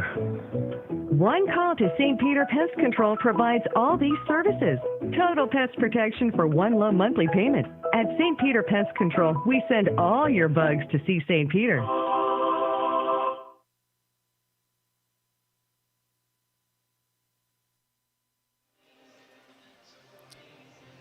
Macon Mayhem taking the ice as the Fayetteville Marksmen begin to stream out of their dressing room. Fayetteville 2, Macon 1 through 20 minutes of play. As a recap for you, the goal scorers in this one are Scott Coash, FX Girard, and Matt McNair. McNair's goal coming at the extreme end of the first period, 1957 into the frame officially. And we'll see if that goal carries any type of meaningful momentum with it. As Fayetteville will switch ends, the Marksmen will go from left to right across your radio dial. So we're ready to drop the puck from the Double M logo here at the Macon Coliseum. Away we go with period number 2 with a face-off win for the Mayhem. Shot in on to Durante. He looks and he'll sweep it to the far side corner. Perhaps that was an ill-advised play as Macon's the first team to the puck in the form of Jesse Cameron. He sends it on goal. Durante has it and will freeze. 19:45 remaining in this second period. Keep an eye on Stefano Durante as well. I really think he's been calm and composed for a young netminder. Gave up a tough goal, but on a very good shot from Scott Coash. You live with it, and I thought he responded well down the stretch of the first period. It's another face-off win for Macon, who has been good in the circle in this hockey game. The shot blocked. Harrison Harper on his backhand pushes it forward, but Macon will have it at their own blue line. Intercepted Tanner Frey, finds Marley Quince, who has to battle through a hit from Drapeluk. Loose puck. Caught up in a couple of skates, and now Joseph Drapeluk will have to yield possession to a teammate far side. A bouncing puck through center, swept into the attacking zone by the Mayhem. Durante out of his net to play it as he gives it out to the far side. This is Harrison Harper. Flips it sky high. This is glove down. Fayetteville's onside. They may have numbers. Frey's forced wide by Taylor Cutting. Gives to the far side wing. Now a shot from Frey's at the point. This one is sky high and ends up over the netting and out of play as that one ends up on the upper level catwalk. I don't know if you had the chance to hear it at our crowd level mic ricocheting off the metal. 19:01 remaining in period number 2. Tanner Frey is somebody that has impressed me over the past 4 or 5 periods dating back to the win over Roanoke. Here's a chance on the near goal post. Bryce Farrell shut down by Stiliadis, but back to Frey's. Somebody who has really inserted himself into this roster, accepted his role, loved hearing from him the first period intermission, and now starting to grow into that playmaking role. And it'll be interesting to see how that develops further. It's going to be a 5-on-4 for Fayetteville for the next couple of seconds, as losing his lid is Brett Menton. Here's a shot wide off the far goal post. Struthers unable to hold the line as Macon's able to get refreshments out there. That's twice we've seen a Mayhem helmet pop off, and for those of you who may not know, that's a new rule. I believe it's 3 years old. If you lose your helmet in the course of play, you cannot continue to play the puck, and it goes against every instinct you have as a hockey player. But when you end up without a bucket, you've got to go directly to the bench, and that was a big part of player safety that trickles down from the NHL to all levels of hockey. Koash, the goal scorer for Macon, has the puck crossing the red line. Far side, now Dipsy doodles his way through. Backhands a pass into the middle, looking for Devin Brink. Brink and Koash take down on McNair. Numbers for Macon, but a great defensive stick. On the far side of the rink, now a chance in front. Koash, his shot blocked by Carter Struthers, who was the one who made the defensive play earlier. 6'5" defenseman using that long reach there. Macon with a good offensive possession here. Taken to the near boards, Koash will drop it back for Brink. This one's intercepted by Don Oliveri. He's under this puck and sent it up scoreboard height, and that is not going to make the goal line. Icing wave by the far linesman. If Oliveri had gotten about 10 more feet of length on that, he would have hit the new video board here at the Macon Coliseum. This one's dumped in, icing waved. Cup takes a cross check from Koash as this puck is eventually bounced out to center, where it'll be handled by the Macon Mayhem. Turned over at the attacking blue line. This is Tanner Frey, who leads Marley Quince forward down the near side. Harrison Harper having to play the puck here with his hand. He bounced it off of Jesse Cameron. Kicked back into the zone by the Mayhem. That was Kyle Soper, and now the Marksmen will have it in their own zone. D-to-D pass to Jarrett Cupp. Played over 100 games here in Macon. Brought ahead by Tanner Frey. He operates at the blue line, working to the far side boards. Finds a man below the goal line, and now it's chipped up to Marley Quince. Quince, looking below the goal line, will find Shane Bednard, who's pinned on the end wall by Cameron. Puck battle ensues as they'll work 2-by-2 directly in back of Stiliadis. Picked up by Bednard. He turns at the far face-off circle. Drops a pass for Harrison Harper, who has a lane. Here's a low shot. Ricochets wide. Harper didn't like it. Now he's got to get on his horse and back check, but it's a poor pass ahead that it was intended for DeBari. He's unable to beat out the icing call with Jarrett Cupp back there. And the face-off will come back down to the Marksman attacking end. Watching Harrison Harper in practice this week, he was staying behind, and one of the more unique drills you'll see a guy run, he had actually pulled 2 chairs out on the ice and lined them up, one about 15 feet in front of the other, just shy of a far goal post, and was working on pulling the puck off the boards and getting a low wrist shot through traffic. And I had remarked to one of my colleagues, I thought, you know, this is a guy who may have an opportunity to score. You really enjoy watching when guys are doing their individual work, and it's a privilege you don't often get to see. It's normally behind closed doors early or late after practice, but Harper was out there for a good 15 or 20 minutes after everybody else had left, just working on the pull and shoot. Near side corner of the Macon attacking zone. This puck is drawn free as Fayetteville will hold up on the near boards. It's intercepted. Soper backhands. He's got a man at Slade, turned out by Durante. His best save of the game so far is Nigel Slade robbed in tight. Line held by Cutting.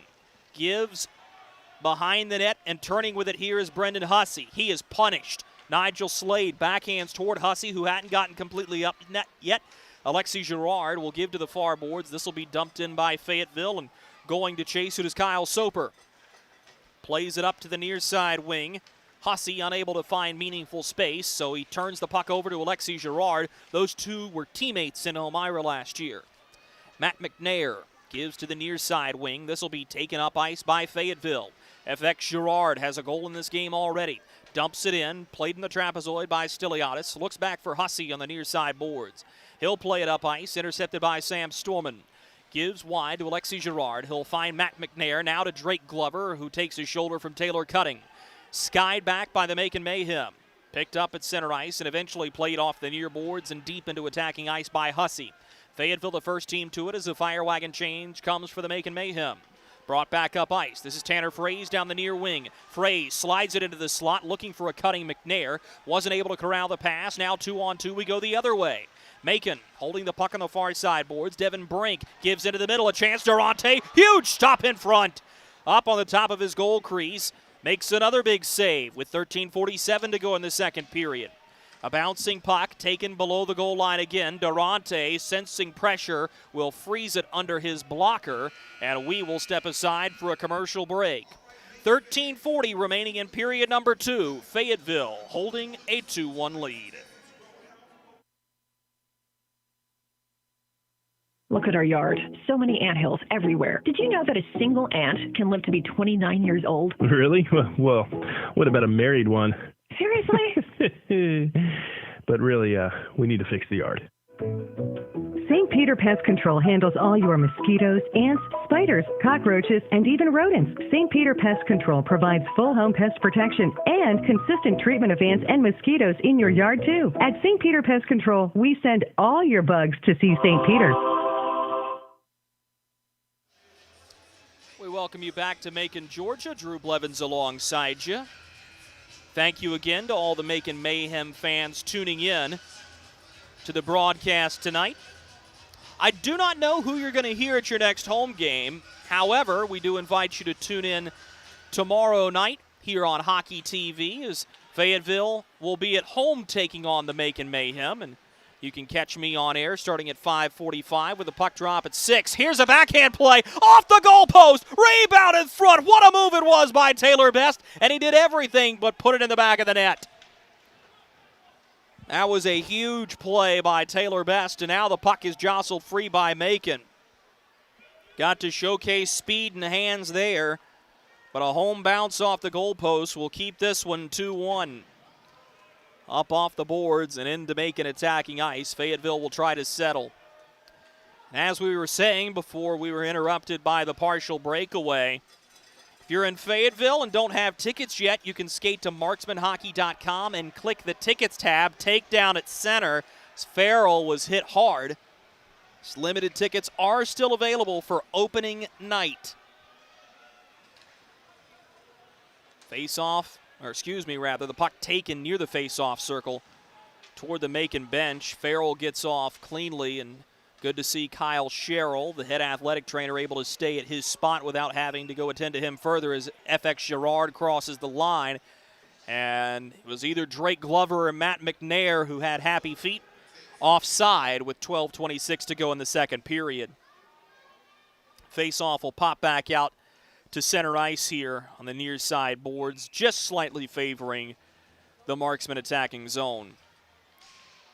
It's a face-off win by Macon as Gus Ford pulls it back. This will be skated up ice by Etter. He's taken down. Fayetteville will pop it back into the zone, near side corner. Macon the first team to it. Soper's first bid to get it out. Went off his own man, Hussey. Now Hussey's going to get it. This is a 2-on-1 the other way. Slade driving the net. Hussey's shot swallowed by Durante. That doesn't look like a difficult save. Nigel Slade has put on some muscle since joining the pro hockey ranks. He's a product of Manhattanville College. But Durante there on top of his goal crease squares up the shooter. You always want your goaltender to take the shooter first. And I thought that was a great save not to give up a rebound as he reaches down with the hands and scoops it up from about 4 inches off the ice. Another face-off win by Macon, but the puck eventually taken right back by Fayetteville. Springs a chance, Tanner Frey. His shot wide. Takes a hard hit. The end boards. And the whistle came from the back linesman. And I'm not sure what we're going to have here. Did the net dislodge?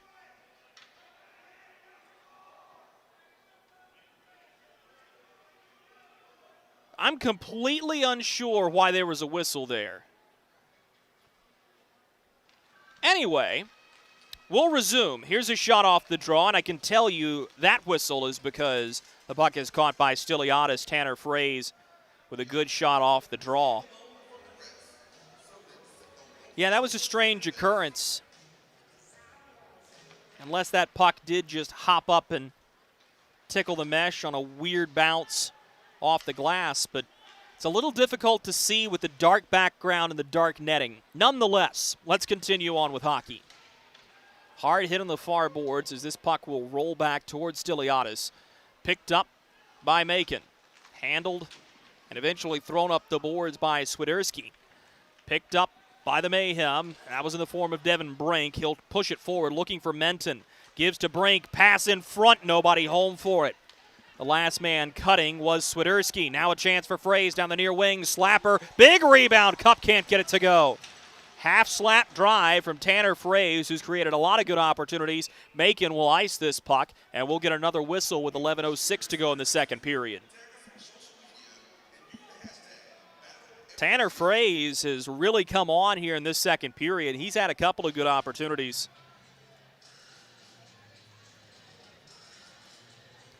So the face-off will be to the blocker side of Stiliadis. It'll be Farrell and Pest. That'll be on the outside of the center iceman.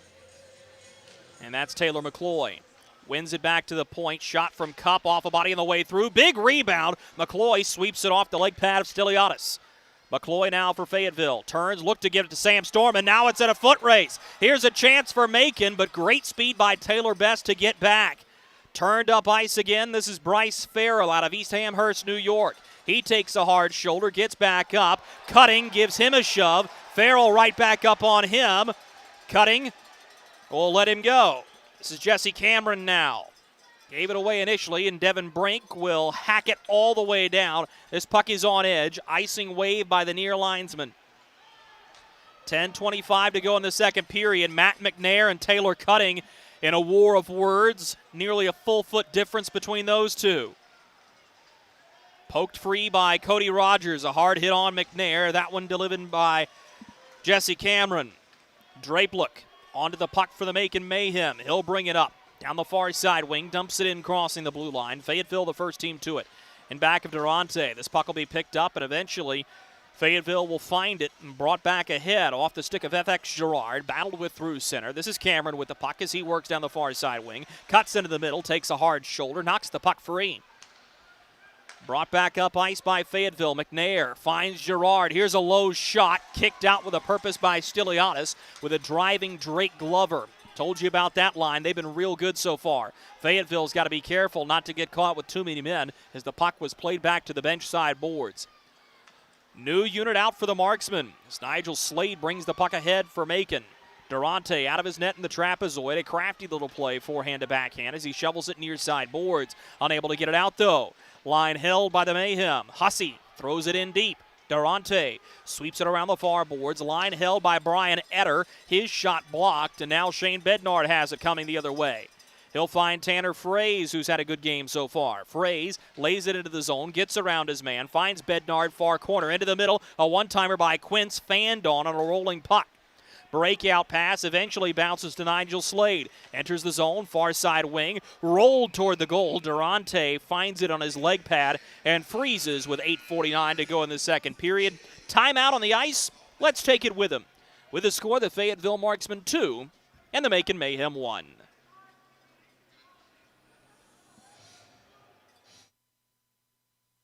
Waited over 18 months, but on Saturday, October 30th at 6 p.m., your Fayetteville Marksmen return to the Crown Coliseum. Join us before the game at the Crown Complex Plaza to enjoy our Halloween bash with trick-or-treating, games, and music. And then we take on the Macon Mayhem at 6 p.m. A post-game skate follows that Saturday night action. Skate to marksmanhockey.com and click the Tickets tab to secure yours today. Going to be a fun one tomorrow night, to say the least, as the Fayetteville Marksmen will host the Macon Mayhem at the Crown Coliseum. 609 days between home games for the Fayetteville Marksmen. Number one movie in the box office the last time the Fayetteville Marksmen had a home game was Onward, the Disney Pixar production. Hard to believe, really. And now that wait will come to a long-anticipated end. Off the draw, fought off by Durante as he got a blocker to the long drive off the stick of Brett Menton. Menton has also been a guy who's kind of bounced around and finds himself landing in Macon. Played a handful of games with the Danbury Hat Tricks, got picked up by the Columbus River Dragons in the FPHL, came up to the SPHL on a couple of occasions. Here's a chance. Here's Best with his shot battled away by Stiliadis off of his chest. But Menton is one of those guys on defense that Macon's going to look to be a leader. Chance one-on-one. Don Oliveri will shovel his man into the far side corner as Swiderski was unable to get around the veteran defenseman, the oldest man on the roster for the Fayetteville Marksmen. A lot of experience for the product of Philadelphia. A lot of different teams, a lot of different leagues, and invaluable experience. Puck is stuck on the near side half wall as Taylor Cutting is using every bit of 215 pounds to pin that puck, and it's finally pool cued free as this one is high up in the air, and Fayetteville will go to chase. Don Carter Jr. onto the puck for the Macon Mayhem. Turned over to Matt McNair and then shoveled to the far side board. Sam Storman was looking out at the wing. That puck was touched, icing waved. Stiliadis played it along. Now McNair has it to Glover into the middle. A one-timer from FX Girard, turned out with the leg pad by Stiliadis. Girard gives it up to the point. A bouncing puck corralled by Sam Storman. He'll find Girard. Gives down the near side boards, looking for Matt McNair. It rolls off his forehand. Drake Glover pokes it back for Storman, who finds Glover. Here's a shot. Caught by Stiliadis. No rebound. And that time it's Michael Stiliadis' turn to make a good save on top of his goal crease. Not easy, especially in tight with a dangerous scorer like Drake Glover. You can earmark that save with 7:12 to go in the second period. Face-off will be to the glove side of Stiliadis, won by the Mayhem. This is Rogers, who's had a much quieter second period than he did in the first. All the way ahead, Joseph Drapelook. He may have space. Drapelook to the forehand. Durante got the stick to it and turns it aside. Picked up at the defensive blue line by Matt McNair. Spins away from trouble, but Drapelook is there to line him up on the far side boards. Fayetteville never got it out of the defensive zone. Now FX Girard with a one-handed touch just to get it to center, and Macon will have it. Moved up to Drapelook. Crosses the blue line, awaiting reinforcements. Finds one. It's DeBari. Backhand pass in front. Shoveled. And Jesse Cameron never got good wood to it. Tries to wrap it. Back in the goal crease. Nobody home for the pass. That's a tremendous opportunity for Jesse Cameron, but he wasn't able to find the pass from DeBari. Take down below the goal line. We'll keep playing.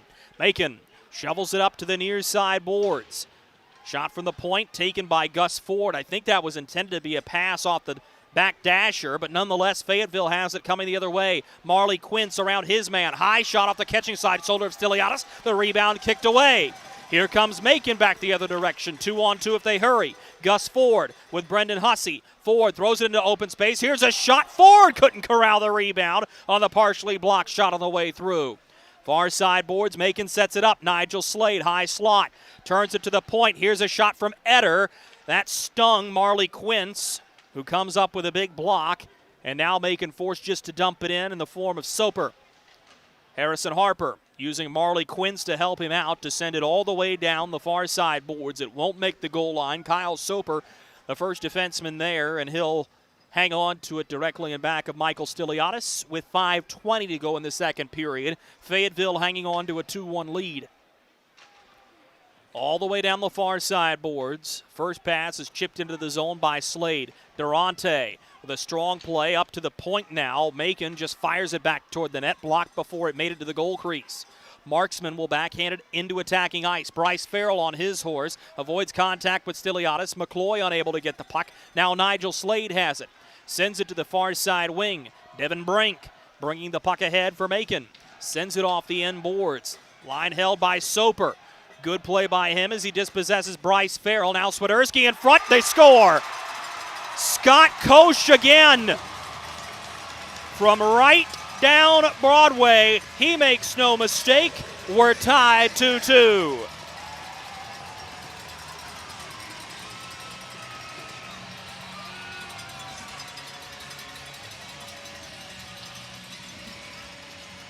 Goal will come 15:27 into the period.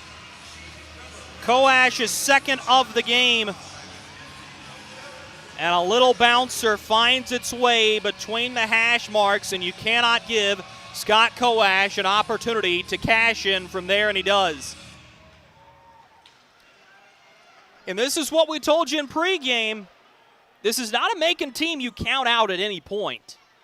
They have scrapped and fought and clawed, and we can guarantee you're going to see another goal here in this hockey game. Just remains to be seen who's going to score it. Into the middle, chance for Fayetteville. Girard's shot blocked. That was FX Girard, who's had a really good game so far. McNair gives far side one-timer. Stiliadis swallows it in his goaltender's paraphernalia. We will take the final break of the second period. Got a good one brewing here in Middle Georgia. 2-2 the score.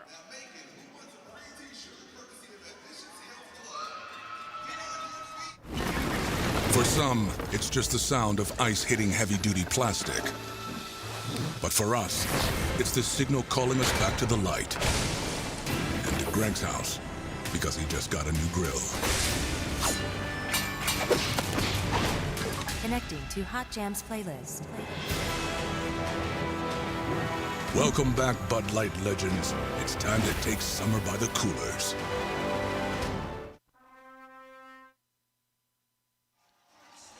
.409 to go in the second period. Scott Koach has been a thorn in the side of the Fayetteville Marksmen in this hockey game. Has scored the first goal of the game and the most recent goal in the game to draw us even at 2-2.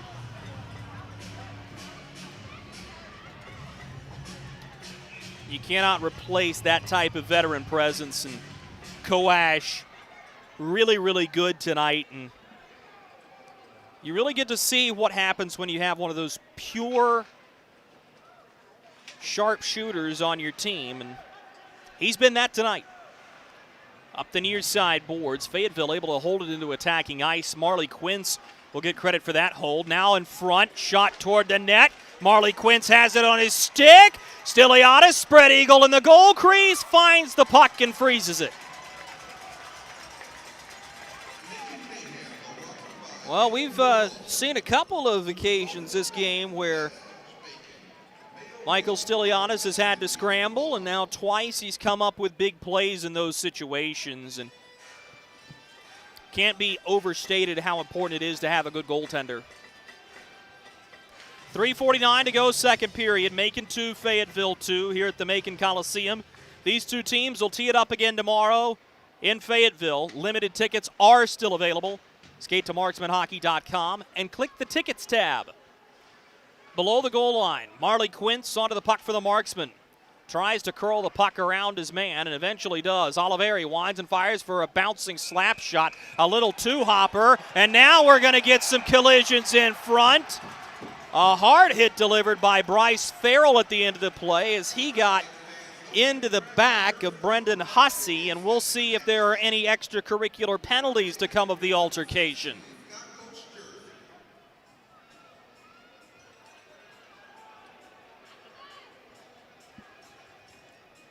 I think they're going to let everybody skate away here. They are. That's interesting to me. I thought you could have taken Bryce Farrell for the cross-check there at the end, and of course, that was all precipitated because Hussey got into the back of Matt McNair first. But we'll stay 5-on-5 as this puck comes screaming down the near side boards. This will be icing. You never want to sit here and comment on the officials, but just a little bit about the art of officiating in the game. It's one of those things where you certainly agree with you don't want to see either team given an advantage when you get a cross-check and a cross-check like that. And it all depends. It's a stylistic decision, very similar to an artist making a decision, whether you want to go 4-on-4 or 5-on-5. This is a hard drive in on Stiliadis, who will swallow it into the crest of his uniform. And every coach that I've ever worked alongside has said the only thing they want to see out of officiating crews is consistency. Tough job, unenviable, and often thankless despite hours and hours and miles traveled for these guys that, for a lot of them, are still learning the art of officiating. This one rolls up into the equipment of Stiliadis as a slap shot was tipped on goal by Taylor Best. 3:03 to go, second period. Fayetteville 2, Scott Coash 2.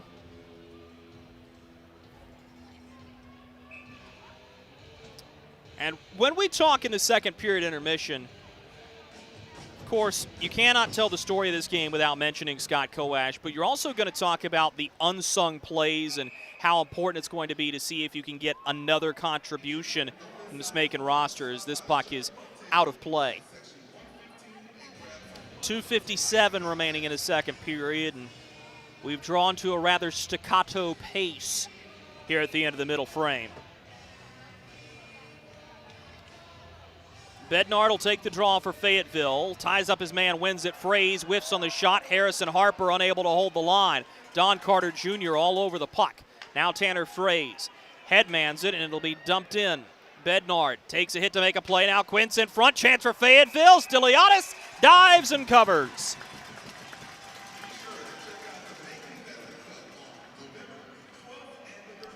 Another couple of shoves given directly in front of the goal crease.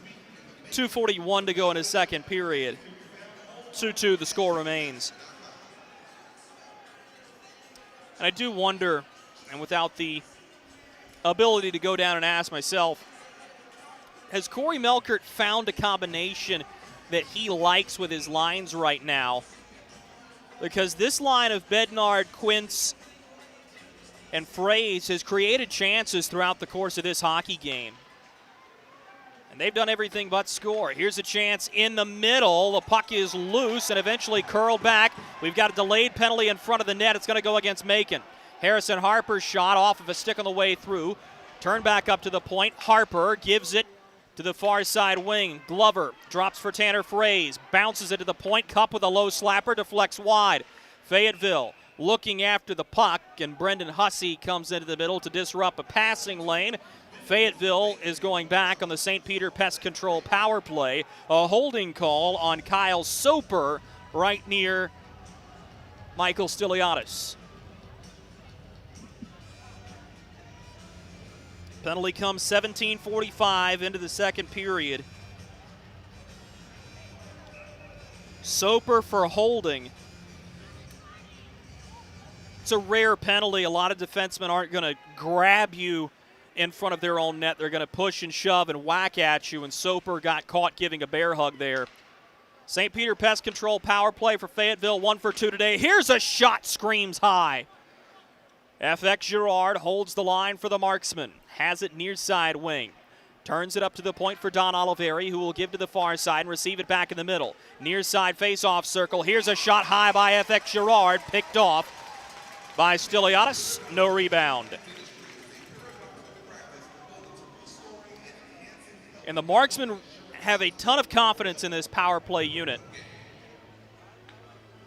So this is McNair with Best and Girard. Don Oliveri and Taylor McCloy, the others on this unit. McNair's going to matriculate and play that shooting defenseman position on the power play that a lot of teams are looking to upgrade across all levels of hockey. Macon wins the draw and will shoot it down the near side boards all 200 feet. Oliveri will receive from Durante. 1:35 to go in the second period and 1:15 to go in the St. Peter Pest Control power play. Oliveri tried to split the defense himself. Here's a shot from McNair, turned out by Stiliadis. FX Girard holds the line near boards. Girard steps into the top of the near face-off circle, gives to the point Oliveri, pushes far blue line, will receive it between the face-off circles again. A slap shot blocked on the way through. Oliveri in a foot race for it. Bodies collide. Macon wins and eventually will push the puck toward Fayetteville defensive ice. Partial line change coming as Oliveri will take a seat on the bench. McNair pushes the puck forward. Taylor Cutting shadowing him.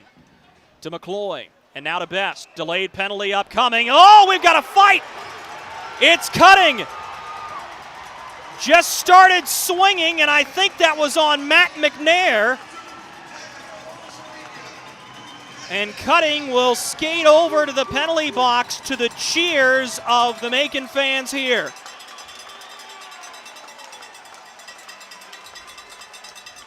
Told you in the first period, that's what Taylor Cutting is known for. Across all teams he's played for in his career. But now, it'll be interesting to see how this is going to get broken down because Matt McNair wanted no part of that fight. He never dropped his gloves. And Cutting is going to be escorted off the ice here.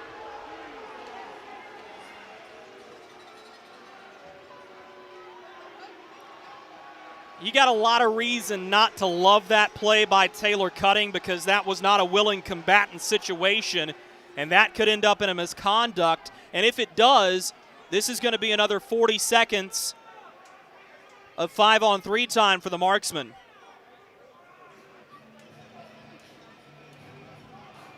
Captains are going to stand here at the official circle as we'll await to update you on the situation.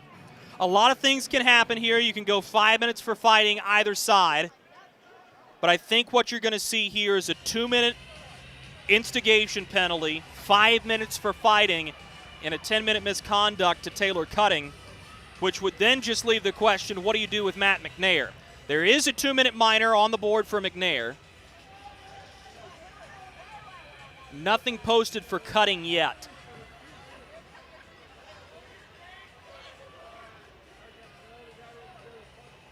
Officials are walking over to Corey Melkert and are going to have a discussion, but scorer's table wants to talk with the crew one more time. This is a tough breakdown.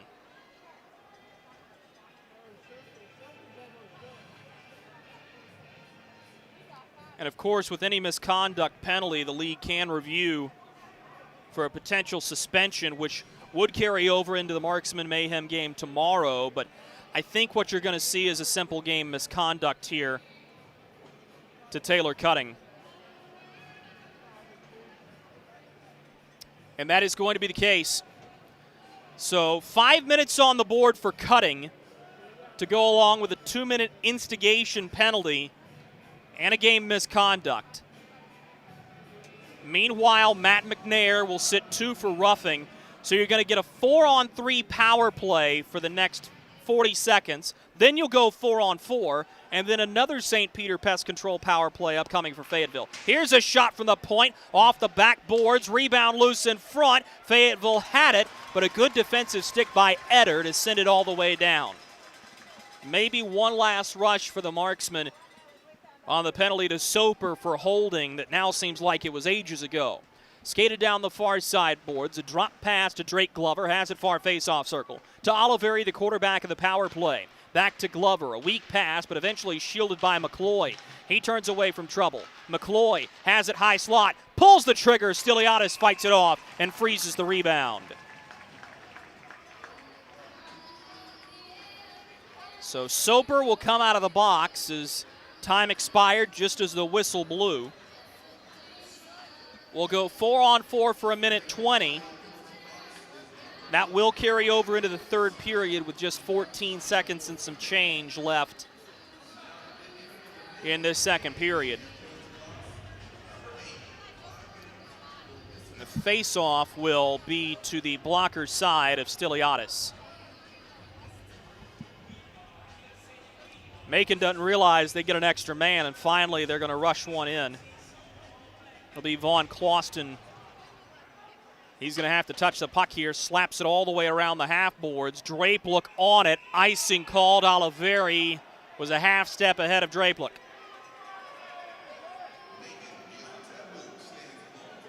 Yeah, the fans are going to not love that call. That's Zach Desjardins is irate. He may have right to be. That was a tight foot race. And Desjardins not happy about it. First-year head coach in the SPHL. Taking over for Ryan Michael. Looking to right the ship for Macon to return them to what they were in 2016-2017 for their franchise's only President's Cup. Struthers gives to Bednard. Shot at the end of the period, sticked away by Stiliadis. And that is where the second period will end. Scott Koash delivers the game-tying goal late in the second period, which means for the second consecutive game, the Fayetteville Marksmen will head into the dressing room tied, entering the final 20 minutes of regulation. We'll put the period on reset for you after these messages. We'll also bring you back up into the broadcast booth to have a couple of your questions answered during our Ask the Voice segment. This is Marksman Hockey.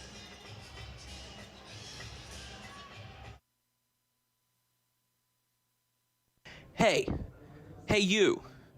Are you hearing this but not seeing this? You can change that. Follow along with the entire season of Fayetteville Marksman Hockey on Hockey TV.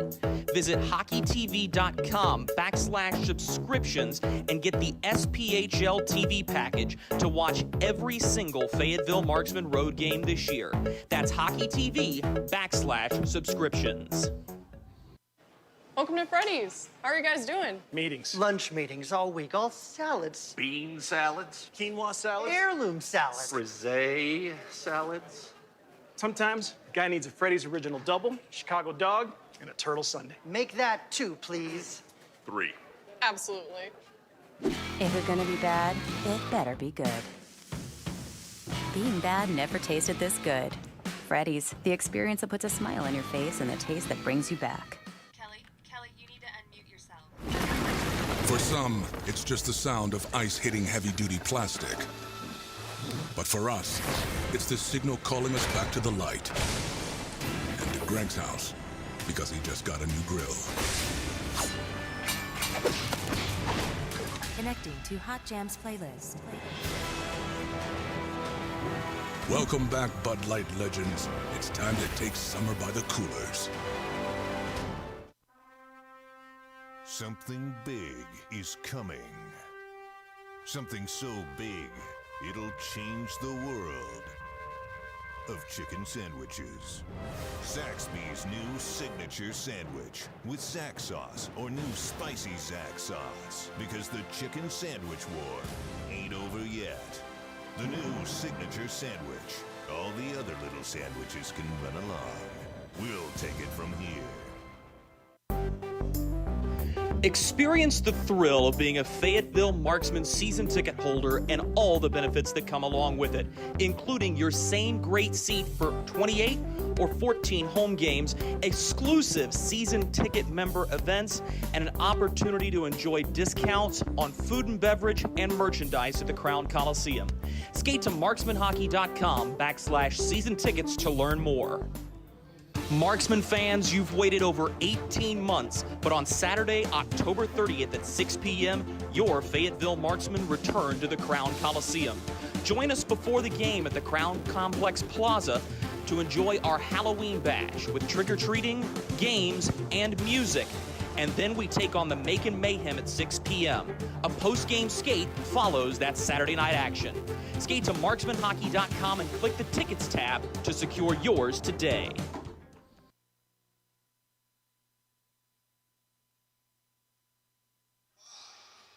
We welcome you back to the Macon Coliseum, second intermission. Mayhem 2, Marksman 2. In a really good hockey game that is brewing here.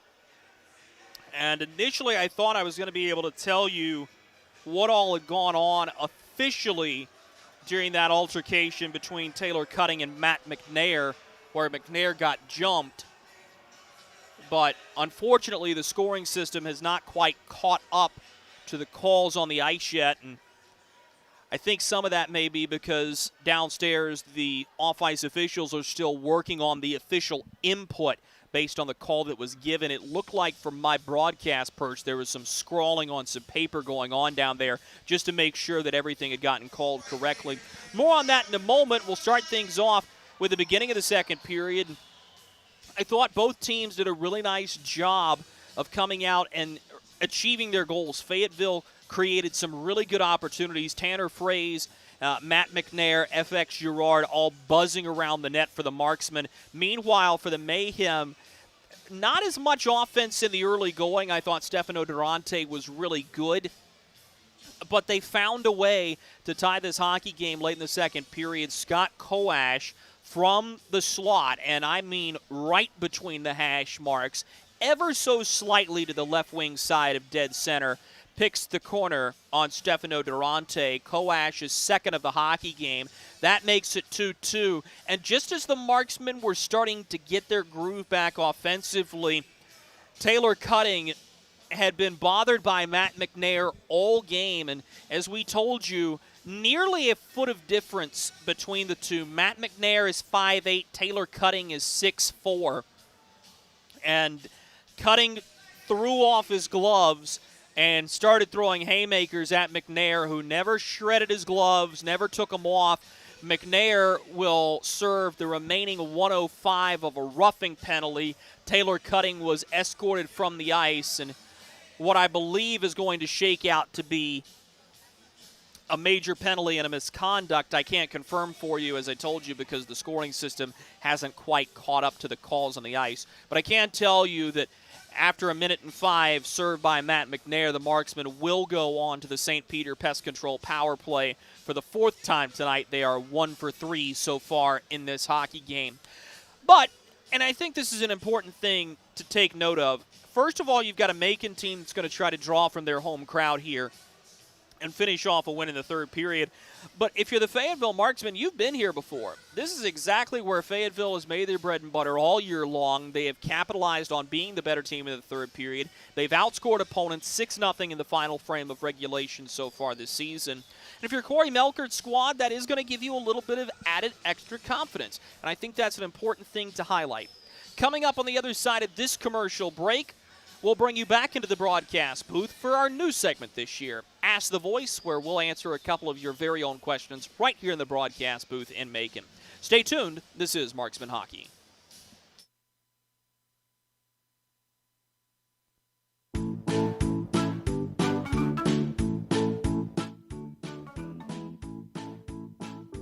Markey? Carolina's Dentist offers the best in oral care and technology. Hope you're brushing twice a day like we discussed. And don't forget to make that 6-month appointment, okay?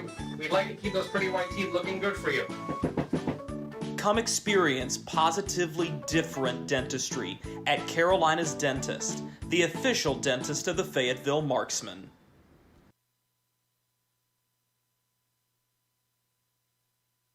Look at our yard. So many anthills everywhere. Did you know that a single ant can live to be 29 years old? Really? Well, what about a married one? Seriously? But really, we need to fix the yard. St. Peter Pest Control handles all your mosquitoes, ants, spiders, cockroaches, and even rodents. St. Peter Pest Control provides full home pest protection and consistent treatment of ants and mosquitoes in your yard, too. At St. Peter Pest Control, we send all your bugs to see St. Peter.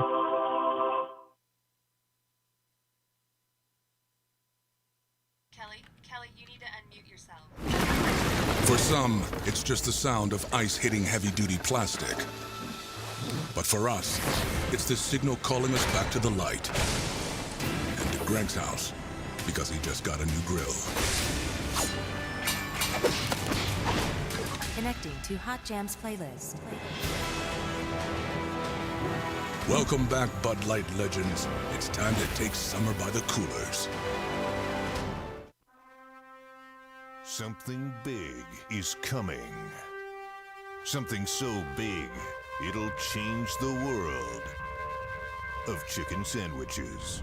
Zaxby's new signature sandwich with Zax sauce or new spicy Zax sauce. Because the chicken sandwich war ain't over yet. The new signature sandwich. All the other little sandwiches can run along. We'll take it from here. Experience the thrill of being a Fayetteville Marksman season ticket holder and all the benefits that come along with it, including your same great seat for 28 or 14 home games, exclusive season ticket member events, and an opportunity to enjoy discounts on food and beverage and merchandise at the Crown Coliseum. Skate to marksmanhockey.com/season tickets to learn more. Marksman fans, you've waited over 18 months, but on Saturday, October 30th at 6 p.m., your Fayetteville Marksmen return to the Crown Coliseum. Join us before the game at the Crown Complex Plaza to enjoy our Halloween bash with trick-or-treating, games, and music. And then we take on the Macon Mayhem at 6 p.m. A post-game skate follows that Saturday night action. Skate to marksmanhockey.com and click the Tickets tab to secure yours today. We welcome you back into the broadcast booth here at the Macon Coliseum. Time for our Ask the Voice segment, where we take listener-submitted questions up here in the broadcast booth. If you want to have one of your future questions answered here in the broadcast booth, all you have to do is email me at dblevins, that's D-B-L-E-V-I-N-S, at marksmanhockey.com with your name, where you're listening from, and a good question about the game of hockey or about the Fayetteville Marksmen. We'll start things off with a question from Dale in Wake Forest, North Carolina. And Dale wants to know, what is your favorite thing that you have seen off the ice with the Marksman team so far this season? And Dale, that's a fantastic question, because I think a lot of times teams don't often peel back the curtain to allow their players to have personality, and it's something that minor league hockey and the SPHL excels at. I mean, this is a league where you want your players to have personality because you have such close interaction with all of them. And I think what's been my favorite part is getting to meet all of the individual guys. I mean, I'm in my first year broadcasting with the Fayetteville Marksman team, but the thing that stands out is just kind of getting to see the different personality of each player. And when a player has more personality, they're a lot more fun to be around. And they create just this wonderful, welcoming atmosphere for new staff members and fans. And guys like Shane Bednard and Taylor McCloy stick out. Jason Pawlowski has to be a goaltender that has the most personality of any goaltender that I've ever seen. And he's just a ray of sunshine. Carter Struthers has been wonderfully kind. Stefano Durante is somebody that you always say hello to. But I think my favorite thing so far was watching Harrison Harper, SPHL rookie, just go off, and the camera loved him on Media Day. He's got some of the wildest stories that you'll ever hear. Favorite Halloween candy is Dots, which is a hot take for many in Fayetteville who, around the office especially, we're going for different chocolates and candies. But Harrison Harper is kind of the big guy who keeps everything loose, rocks a gorgeous handlebar mustache, and you just love meeting those type of characters. So I'd say really all of that combined has been my favorite off-ice event so far. And our other question tonight will come from Megan, who is listening out of Hope Mills, North Carolina. And Megan wants to know, in simplest terms, can you explain offside? And yeah, it's one of those things that I think is rather simple in concept. And for those of you who have been watching hockey for a long time, you kind of know what it is, but it's difficult to put into words. So I'll harken back to my high school teaching days and explaining hockey offside to my sports broadcasting students. Simply put, the puck cannot go ahead of a team's attacking blue line with players in front of the blue line. So the puck has to be the first thing into the attacking zone. If any player has their skates all the way in front of the blue line, all the way in front of the blue line is the key there. Before the puck has crossed over, it's going to be offside. And it's a bang-bang play, and it's an unenvious call for officials to have to make when you've got guys buzzing out there at upwards of 20 miles per hour in serious minor league hockey. But that's the best way I know how to explain the offsides rule. So thank you to Dale, and thank you to Megan for your questions. Again, if you want to have one of your questions answered on a future edition of Ask the Voice, all you have to do is email me at dblevins, that's DBLEVINS at marksmanhockey.com with your name, where you're listening from, and a good question about hockey. Coming up on the other side of this commercial break, we'll take you around the state of North Carolina and hockey scores from around the Old North State and give you a look at the rest of the SPHL. This is Marksman Hockey.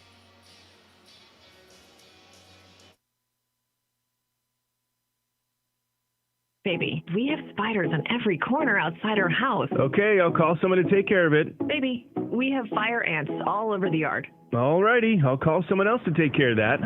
Baby, these mosquitoes, you have got to go. Here we go again. One call to St. Peter Pest Control provides all these services. Total pest protection for one low monthly payment. At St. Peter Pest Control, we send all your bugs to see St. Peter.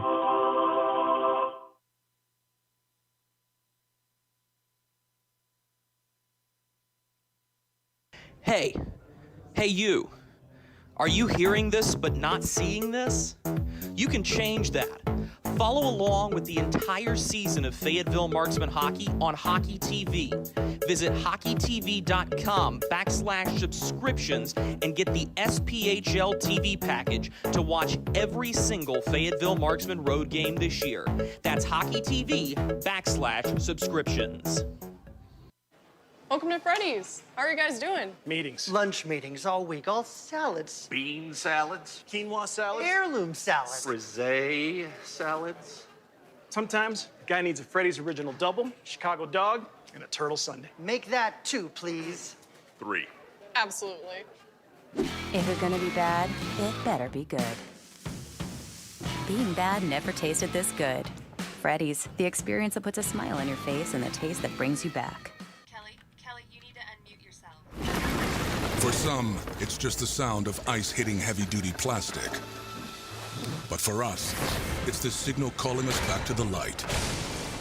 And to Greg's house, because he just got a new grill. Connecting to Hot Jams playlist.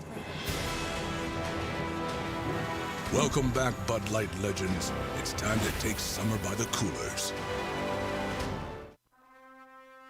Something big is coming. Something so big, it'll change the world of chicken sandwiches. Zaxby's new signature sandwich with Zax sauce or new spicy Zax sauce. Because the chicken sandwich war ain't over yet. The new signature sandwich. All the other little sandwiches can run along. We'll take it from here.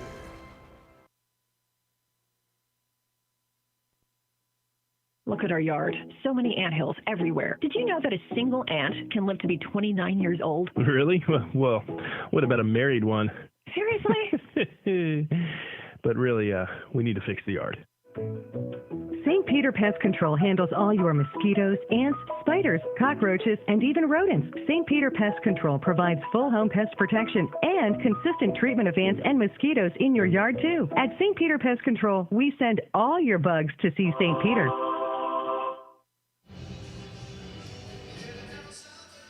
We welcome you back to the Macon Coliseum. Strap in. Let's go for a ride around the SPHL. We'll start things off in Evansville, where the Thunderbolts have a 2-0 lead over the Vermilion County Bobcats. Getting toward the end of the second period from Evansville. In Huntsville, the Havoc continue to roll. They're up 3-0 on Pensacola nearing the midway point of the second period. Rough start for the Ice Flyers, the defending President's Cup champions. A good one going on in Birmingham through one period. It's the Bulls 2 and the Rail Yard Dogs 1. We'll take you around the state of North Carolina quickly. We'll start with the big club, who's having just a white-hot start. Carolina Hurricanes are up 6-2 on the Chicago Blackhawks. In Charlotte, the Checkers are in New England taking on the Providence Bruins, just starting the third period. Providence 3, Charlotte 2. In the FPHL, the Carolina Thunderbirds have a 6-0 lead on the Delaware Thunder, ending the second period just now. And over in Raleigh, Penn State has a 1-0 lead on NC State at the ACHA Division II club ranks. Let's step aside quickly. We'll be right back with third period puck drop here, Fayetteville 2 and Macon 2. Marksman fans, you've waited over 18 months, but on Saturday, October 30th at 6 p.m., your Fayetteville Marksmen return to the Crown Coliseum. Join us before the game at the Crown Complex Plaza to enjoy our Halloween bash with trick-or-treating, games, and music. And then we take on the Macon Mayhem at 6 p.m. A post-game skate follows that Saturday night action. Skate to marksmanhockey.com and click the Tickets tab to secure yours today. Both teams taking the ice here at the Macon Coliseum. Scott Koash scored first and scored last. Marksman had 2 goals in between, courtesy of FX Girard and Matt McNair.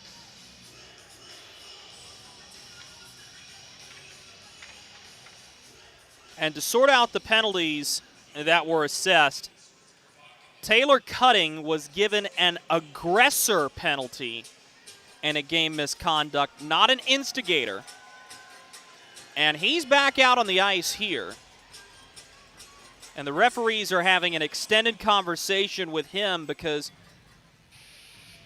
the aggressor penalty can carry an ejection. It is an automatic misconduct penalty. And Jesse Cameron skating away from the conversation, and that was an ejection. So Taylor Cutting tried to come back out onto the ice and thought he was going to serve the remainder of his penalty. And he will not. And he will be told to undress and not return to the ice in today's game. And with the aggressor penalty, as we told you, the league can review and look at a suspension, but I most certainly doubt that there will be one, and Taylor Cutting will be making the trip to Fayetteville tomorrow.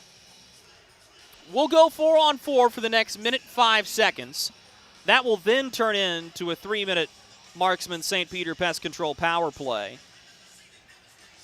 Quick delay as the goal light was still on behind of Michael Stiliadis, and he would prefer not to have it turned on at all for the rest of this hockey game, as Macon has 20 minutes to try and secure their first win of the season.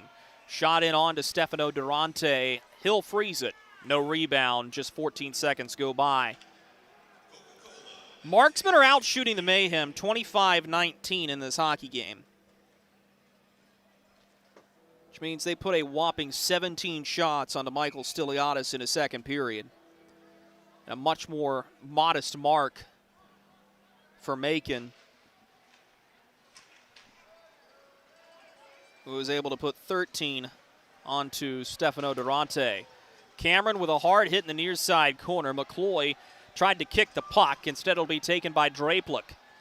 Drapeluk finds Cameron in the slot, gives to the point. Here's a shot from Eder, blocked. That looked like it may have stung Taylor Best, who took it right off the bottom of his shin pad. From the point again, this one's hammered high off the glass. Eder holds, slap shot. Durante catches. And now a headlock in front of the net as Cameron was in the goal crease and had his helmet ripped off.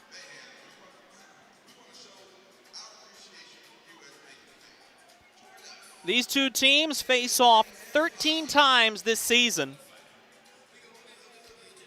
The only team that Fayetteville will play more is the Roanoke Rail Yard Dogs.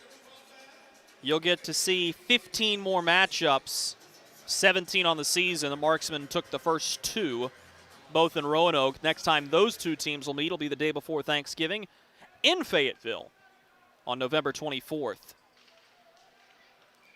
Koash sweeping after the face-off, and he was the second center in, and all sorts of discombobulation. We'll do it again. Fayetteville wins the draw cleanly. Sam Storman for the Marksmen. Turns to Jarrett Cupp, who will stand in back of Stefano Durante. A long look up. Cupp brings the puck up ice. This is now Drake Glover crossing the blue line. Sidesteps his man. Hard wrist shot punched out with a purpose by Stiliadis. And he's able to get the puck into the netting and out of play with 1 minute and 2 seconds gone by in this third period. The score staying Marksman 2, Mayhem 2. We remind you, the Fayetteville Marksmen return to home ice tomorrow, and the party starts at the Crown Coliseum at 4 p.m. with a Halloween bash, trick-or-treating, games, and music. If you don't have your opening night tickets, limited tickets still remain. Skate to marksmanhockey.com and click the Tickets tab. So the Marksmen will now be on the St. Peter Pest Control power play as McNair goes over to the bench. It's the Frey's Quince Bednard group out on the power play. Far side wing, Quince with his shot snared by Stiliadis.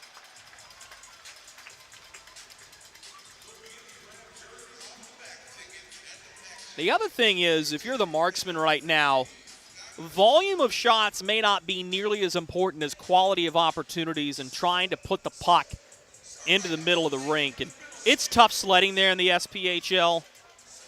Tommy Seikos, who plays for the Quad City Storm, told me last year when a lot of the northern teams sent their players to southern teams in the SPHL, including right here the Macon Mayhem, Tommy Seikos for the FPHL's Carolina Thunderbirds, he goes, Drew, this is a lot of chip and chase, grind, and you're trying to be the team that capitalizes on the best of 6 to maybe 8 really good scoring opportunities. It's a hard game. Absolutely right it is. Here's Oliveri with a slap shot over the crossbar. Hard rebound is gloved down by Frey, who will give to Bednard. They'll play pitch and catch on the near wing. Turned over to Carter Jr., and Don Carter sends it the length of the rink. Quietly, I think Don Carter Jr. has had a nice game for the Macon Mayhem. He doesn't have a lot of scoring opportunities, but he's disrupted Marksman passes in the neutral zone. Now Tanner Frey, with speed, tries to sidestep his man, blows a tire, but is able to get it up to the point. Oliveri sweeps it, far face-off circle. Quince with his shot off the crossbar. It stays out. Bednard to the point again. Oliveri setting up to Marley Quince, far face-off circle. Oliveri's one-timer misses wide of the near goal post. Now Joseph Drapelook onto the puck, trying to scoop it out. One hands it off of a body off of Quince. Fed back up to the point, Oliveri. Marksmen have kept the Mayhem PK unit out there a while. Here's a one-timer from Quince that misses wide of the near post. Frey pushes to Oliveri. He holds for a wrist shot off of Jesse Cameron. Marley Quince to the rebound with 1:15 to go in the St. Peter Pest Control power play. Frey's one-timer, pushes it just wide. Had a gaping 4x6. To the point, Oliveri. Far side face-off circle, Quince. Oliveri shot turned out, Stiliadis. This time it's Cody Rogers to get to it. He'll backhand at the length of the ice. Durante wants to double time it ahead. What a pass to Bednard. Bednard makes a move at the blue line. Marksmen are right back into attacking ice. Oliveri sets up a one-timer, pushed wide of the far goal post. Stiliadis may have gotten a toe to it. Now Shane Bednard with 45 seconds to go in the power play. Moves it into the middle looking for McCloy, who pushes it wide. Chances abounding for the Fayetteville Marksmen. None of them end up in the net. And the Mayhem clear it down. FX Girard tries to work on Nigel Slade. Marksmen will take it in their own zone. Taylor Best laid it into the middle. Scooped up by McCloy, who turns up ice with it. Taylor McCloy skates to the near boards. Gains the blue line, dumps it in. He's dropped on the way through on a strong body check by Brett Menton.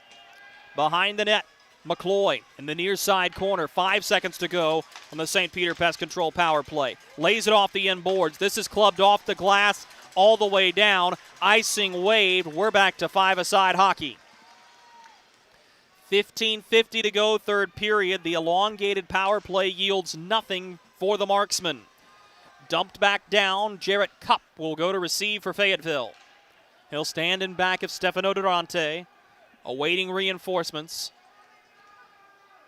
We'll see how the Marksmen respond after a power play that created some good chances. None of them go in. Gus Ford dumps it into attacking ice. Jarrett Cupp is there first for the Marksmen. Turns away from pressure, and he'll look up ice. Cupp stick handling lightly a couple times. He'll start to the near goal post and bring it ahead. Finds his man with a pass, and it'll be laid forward by Bednard. Finds Harrison Harper, who jumped up into the rush. He drops to Marley Quince, who's punished into the near side corner boards. Fed to the point. Jarrett Cupp had it roll off of his skate. He'll have to collect at the red line. Has it left of center. Backhands to the left side boards. Frey sets a screen and drops for Bednard. Now back to Frey. Fires his shot high on the chest of Stiliadis, who will catch and cover. 14:44 remaining in the third period of this one. It's a good one. 2-2 between Fayetteville and Macon. Hey you. Are you hearing this but not seeing this? You can change that. Follow along with the entire season of Fayetteville Marksman hockey on Hockey TV. Visit hockeytv.com/subscriptions and get the SPHL TV package to watch every single Fayetteville Marksman road game this year. That's hockeytv.com/subscriptions. 14:44 to go in regulation. Marksman 2, Mayhem 2. Fayetteville unable to come up with a power play goal on the St. Peter Pest Control power play during that last sequence. Michael Stiliadis has been really, really good. It's going to take something special to solve him. Kyle Soper off the Macon face-off win will club it up the far side boards. Fayetteville holds at the red line, but unable to push it further ahead. Here's a chance for Koash. He'll push up into the near attacking corner, looking for some help from Chase DeBari, unable to get it. Marksmen have the puck coming across center. Toted into the zone by McCloy. Drops for Oliveri, who looked to push it ahead to Wyatt Noski. He's dropped. Sticks collide as the puck bounces out to Koash. Pushes it near side. Chase DeBari now has it on his backhand side. Drops for Koash. The pass broken up on a good defensive stick from Don Oliveri. Oliveri, the first to the puck, sends it off the backside of the net. It bounces wide to Taylor McCloy, who will lay it up the far side boards, and Taylor Brest brings it up ice. Smacks it ahead for himself. Best braces for contact, stays on his feet. Koash finishes him. Push to the front. Great stop, Stiliadis. A one-timer with decent contact. Turned away by the goal paddle of Stiliadis. Jarrett Cupp sends it behind the net, looking for Matt McNair. Scooped up by the Marksman. Hung on to by Wyatt Noski on his backhand. Gives it away to Koash. He'll get some help, but eventually it's Koash to spank it off the near boards and out. Storman pushes it up ice for the Marksman. He was looking to feed FX Girard with the pass. He was overtaken. I think Girard may have thought he was offside as he paused for a moment. Now Girard makes a play. 2-on-2, Drake Glover around his man. Shovels it toward the net. Stiliadis got a blocker to it. Kyle Soper was eventually pushed back into his goaltender's chest and nearly knocked the net off. Swept to the near side boards. Drapelook looking for the puck. Instead, it was Don Carter Jr. to have to take up the fight. Marksman turn it over at center. Dumped in. Jarrett Cupp the first to it. Leaves for Carter Struthers. Tries to bounce it around of Don Carter Jr., and he does. 3-on-3. The Marksmen have the puck coming the other way. Backhanded wide. Tanner Frey finds Bednard. He's knocked down. Marley Quince has the puck. Marksmen are about to go on another power play. A pass knocked away by Nigel Slade. He'll touch the puck, and Fayetteville will go onto the St. Peter Pest Control power play for the 6th time in this hockey game.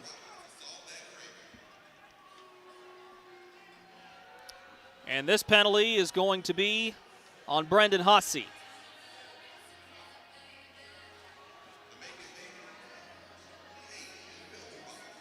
So a third period power play chance coming for the Marksmen. Penalty comes 7:25 into this third period. Hussey for hooking. Back to the St. Peter Pest Control power play go the Marksmen. St. Peter Pest Control Power Play offers year-round pest protection. Send all your bugs to see St. Peter Pest Control. Right into the pads of Stiliadis. Where's the puck? It's under him. Scramble in front of the net, and Mike Stiliadis finds a way to sit on it.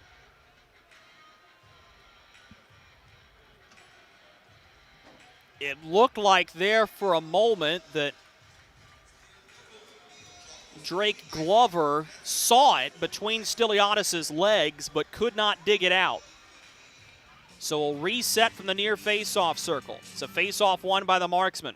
This is Bednard, stick handling with it, creates a lane, shoots it wide. He was looking for a bounce off of Drake Glover. Hard takedown, Marley Quince. Arm is up. And we'll see if Quince is going to go after a prolonged moan from the crowd. He will.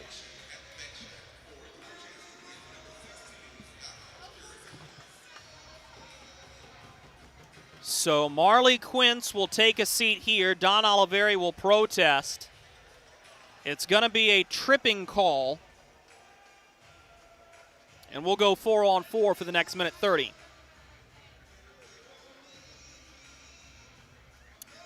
Penalty will come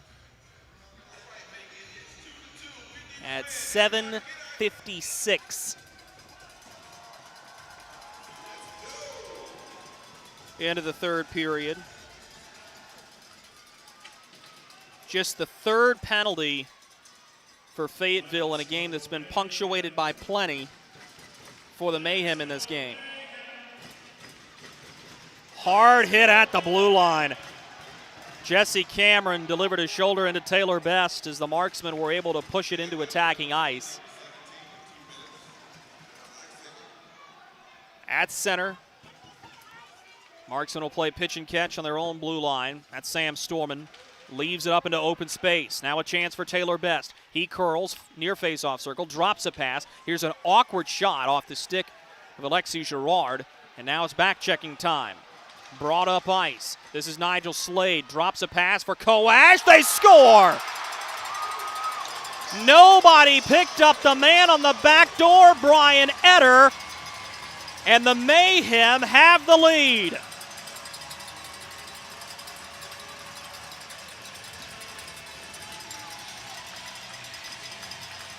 Everybody in the building thought that Scott Coash was going to shoot that puck, and instead he shovels it to the far goal post where Brian Etter pushes it over top the extended leg pad of Stefano Durante, and it's a 3-2 hockey game with 11:17 to go in the third period.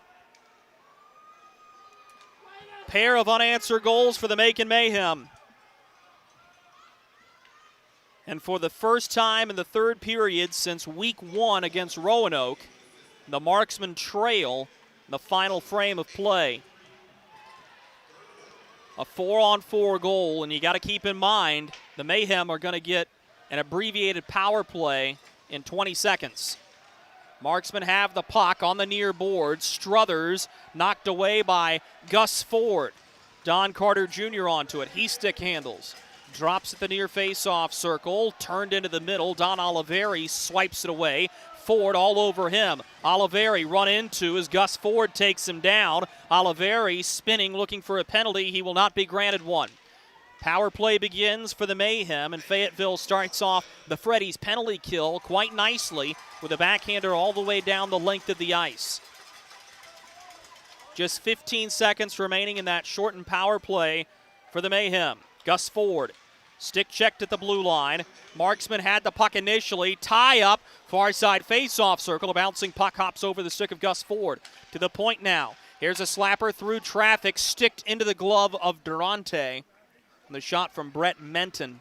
Crafty little play by Durante has deflected it off of his paddle and right up into his glove to get a whistle with 10 minutes and a second to go in the third period. Mayhem looking for the first win of the season for their club. Fayetteville trying to improve to 3-0 on the year. These two teams will tee it up again from the All-American City tomorrow. Puck drop at 6 p.m. You can catch us on Hockey TV and the Marksman Radio Network starting at 5:45. To the far side boards, Fayetteville has it in attacking ice. A long shot from Cup, fought off Stiliadis. Now Cup reloads, blocked by Jesse Cameron. That puck hops outside the blue line. This is offside.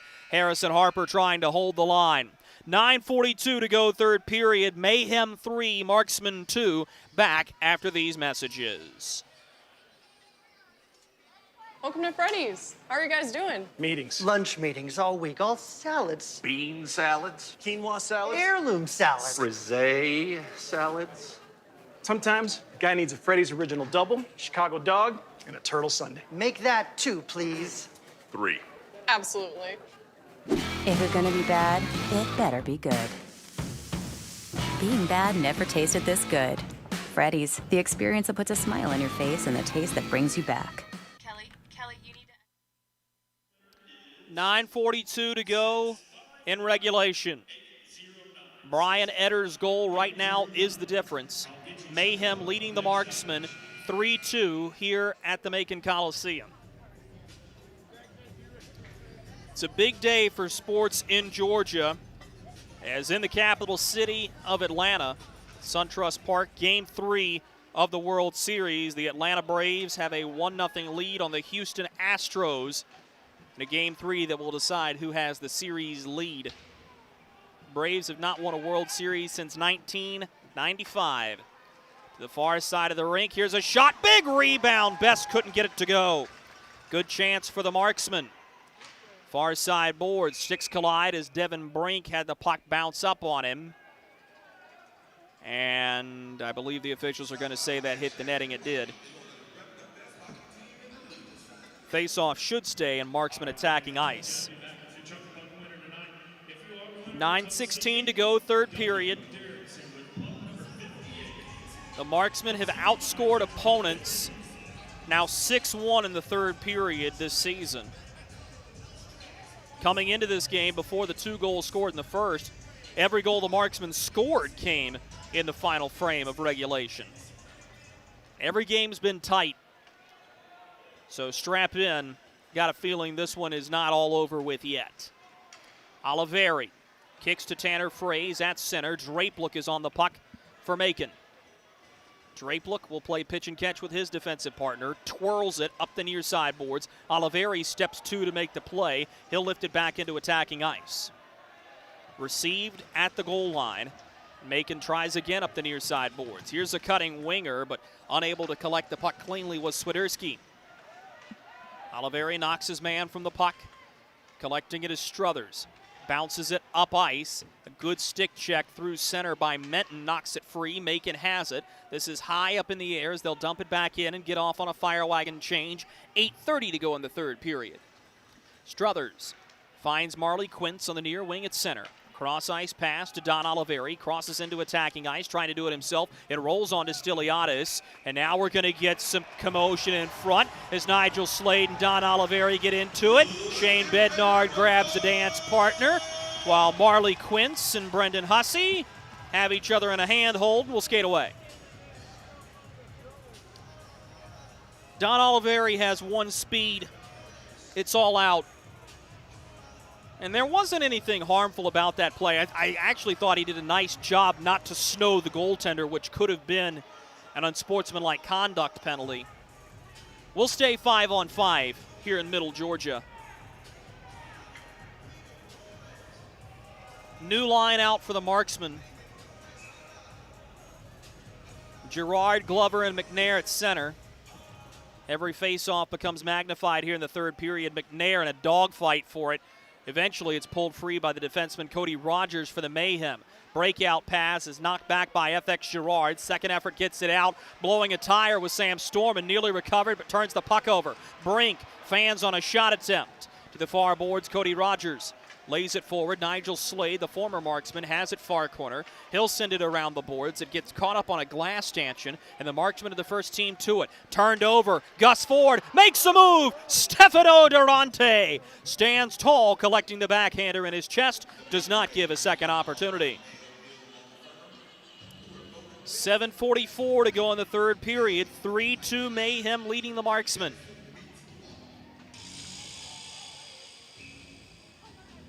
Out to take the draw for Macon is Brendan Hussey against Taylor McCloy, who will win it for the Marksman. Oliveri sends it to the far boards, looking for Glover. This is going to roll all the way down on goal, forcing Stiliadis to play it. Chase DeBari cannot get it around of Carter Struthers, shoots it toward the net. The shot blocked by Soper. In back of the goal now, the puck bounces over the stick of Taylor McCloy. He'll get it back from Best. McCloy spins away from traffic. Kicks it out wide, far side corner. Koash all over his man. It's Bryce Farrell. Took a hard shoulder to Oliveri. He's got a lane, and we're going to get a whistle, an interference call as Oliveri teed up to shoot. This is going to go against Taylor Best.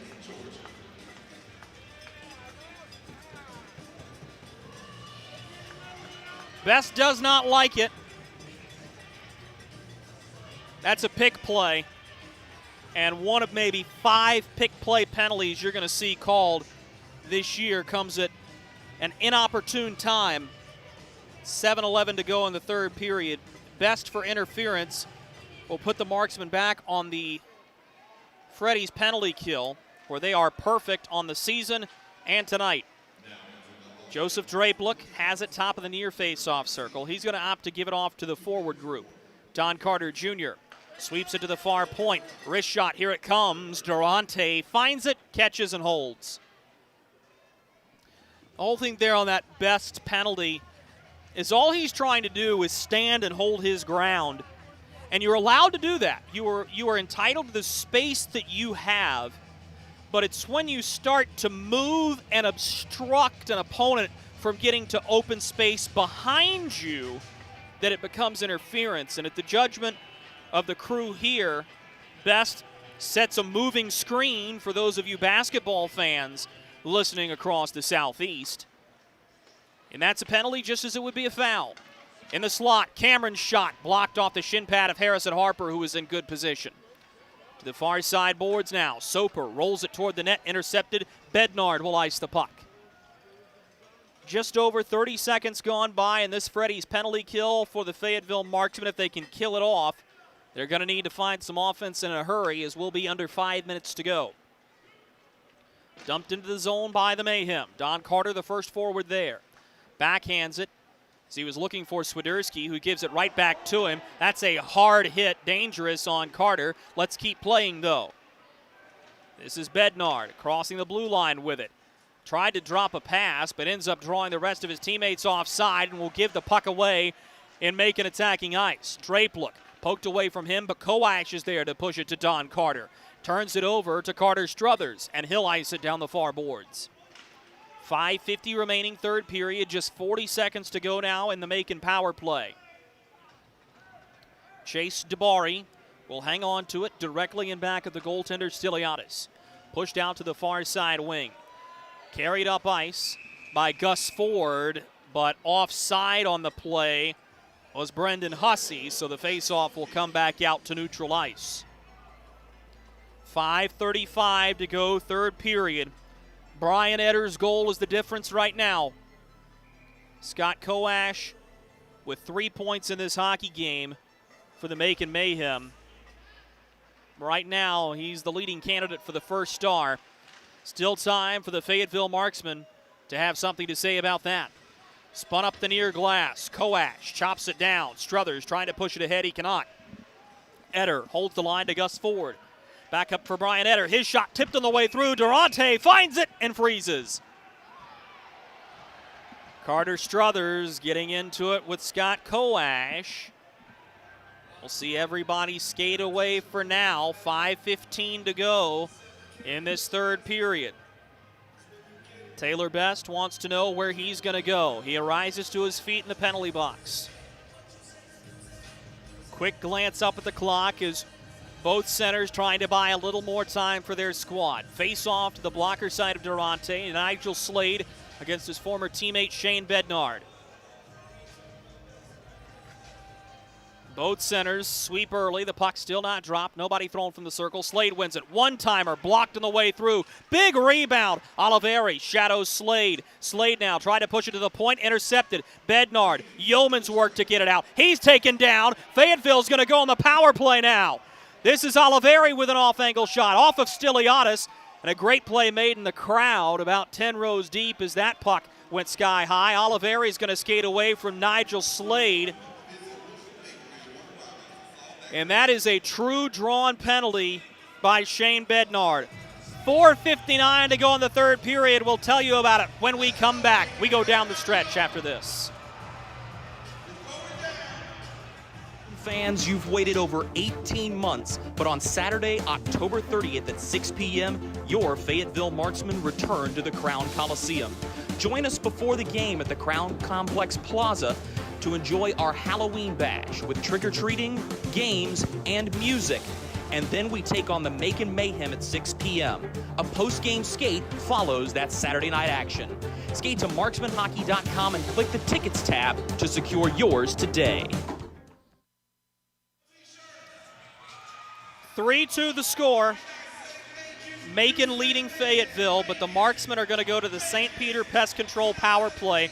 They are 1 for 6 tonight on the man advantage. No better time for a power play goal than right here with the opportunity presented to them.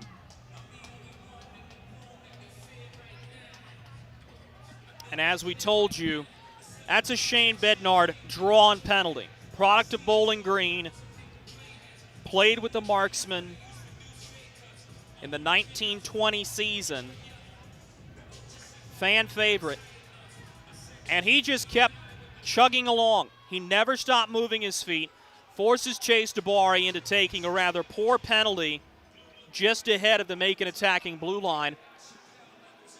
And now Bednard, after the rest, will face off against Jesse Cameron and win it.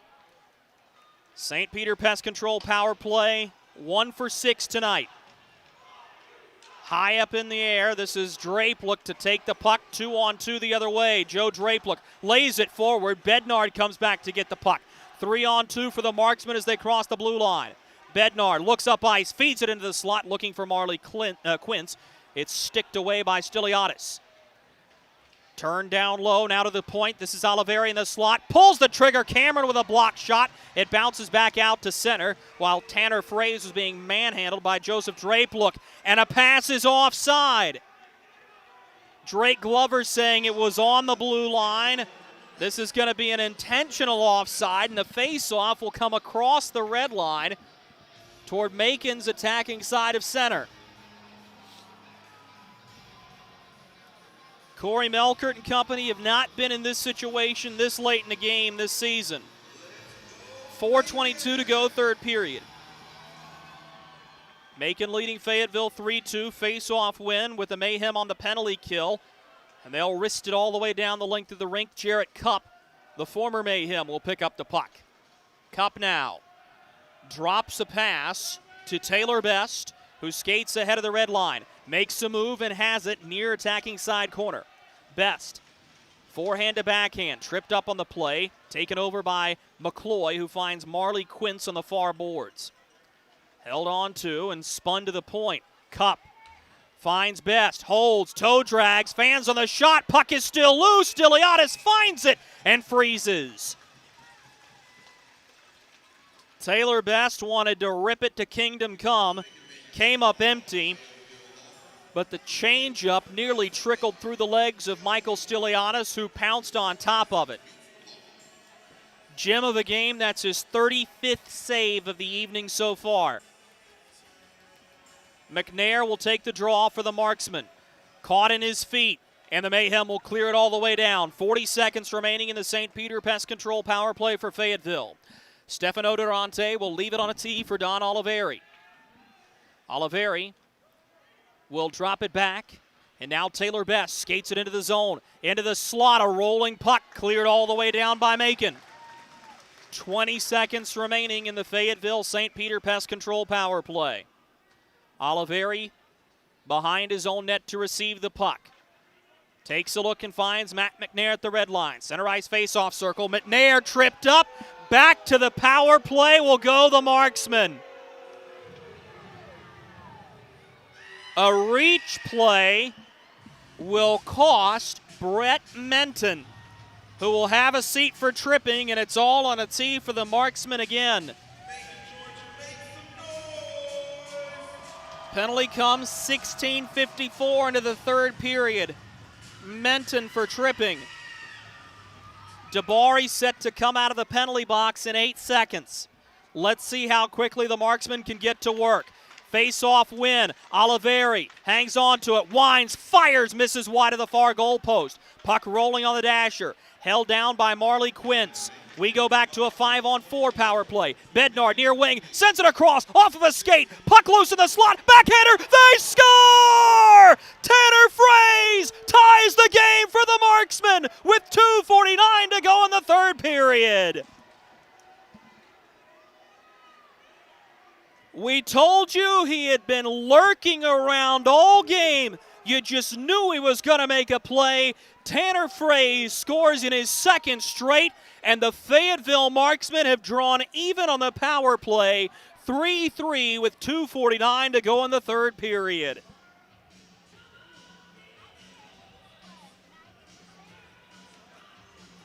Frey's second of the season, the second power play goal of the night for the Marksmen. What a hockey play. Yeoman's work to cut free and push it over the outstretched leg pad of Mike Stiliadis. Now Matt McNair on the rush for Fayetteville.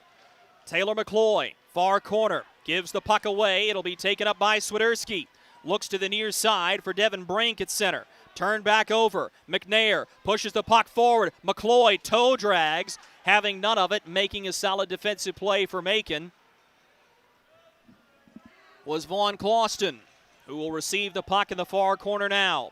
2:15 to go, third period. Tanner Frey's tying the game for the Fayetteville Marksmen with an added fist pump on the celebration. Held on to behind the net. Now one step and a pass to the far boards at the red line. Chipped up ice by Jesse Cameron. He doesn't come away from the traffic with a puck. Rogers does. At the red line again, Don Carter Jr. pushes it forward. Taken by Harrison Harper for the Fayetteville Marksmen. Now a headman look. Hanging on to the puck and pushing forward is Shane Bednard. Behind the net, Marley Quince with a hard hit. Jesse Cameron onto it for Macon. 95 seconds to go in regulation. Held on to for a second extra by Clauston. He'll feed it all the way down, but this is going to be icing. Vaughn Clauston, heady defenseman, used to playing in Georgia, played with the Columbus River Dragons during the 1920 season. Complimentary words by an SPHL legend, Jerome Bichard, on his defensive contributions as well. Face-off comes back down to Marksman attacking ice. 1 minute and 30 seconds remaining in the third period.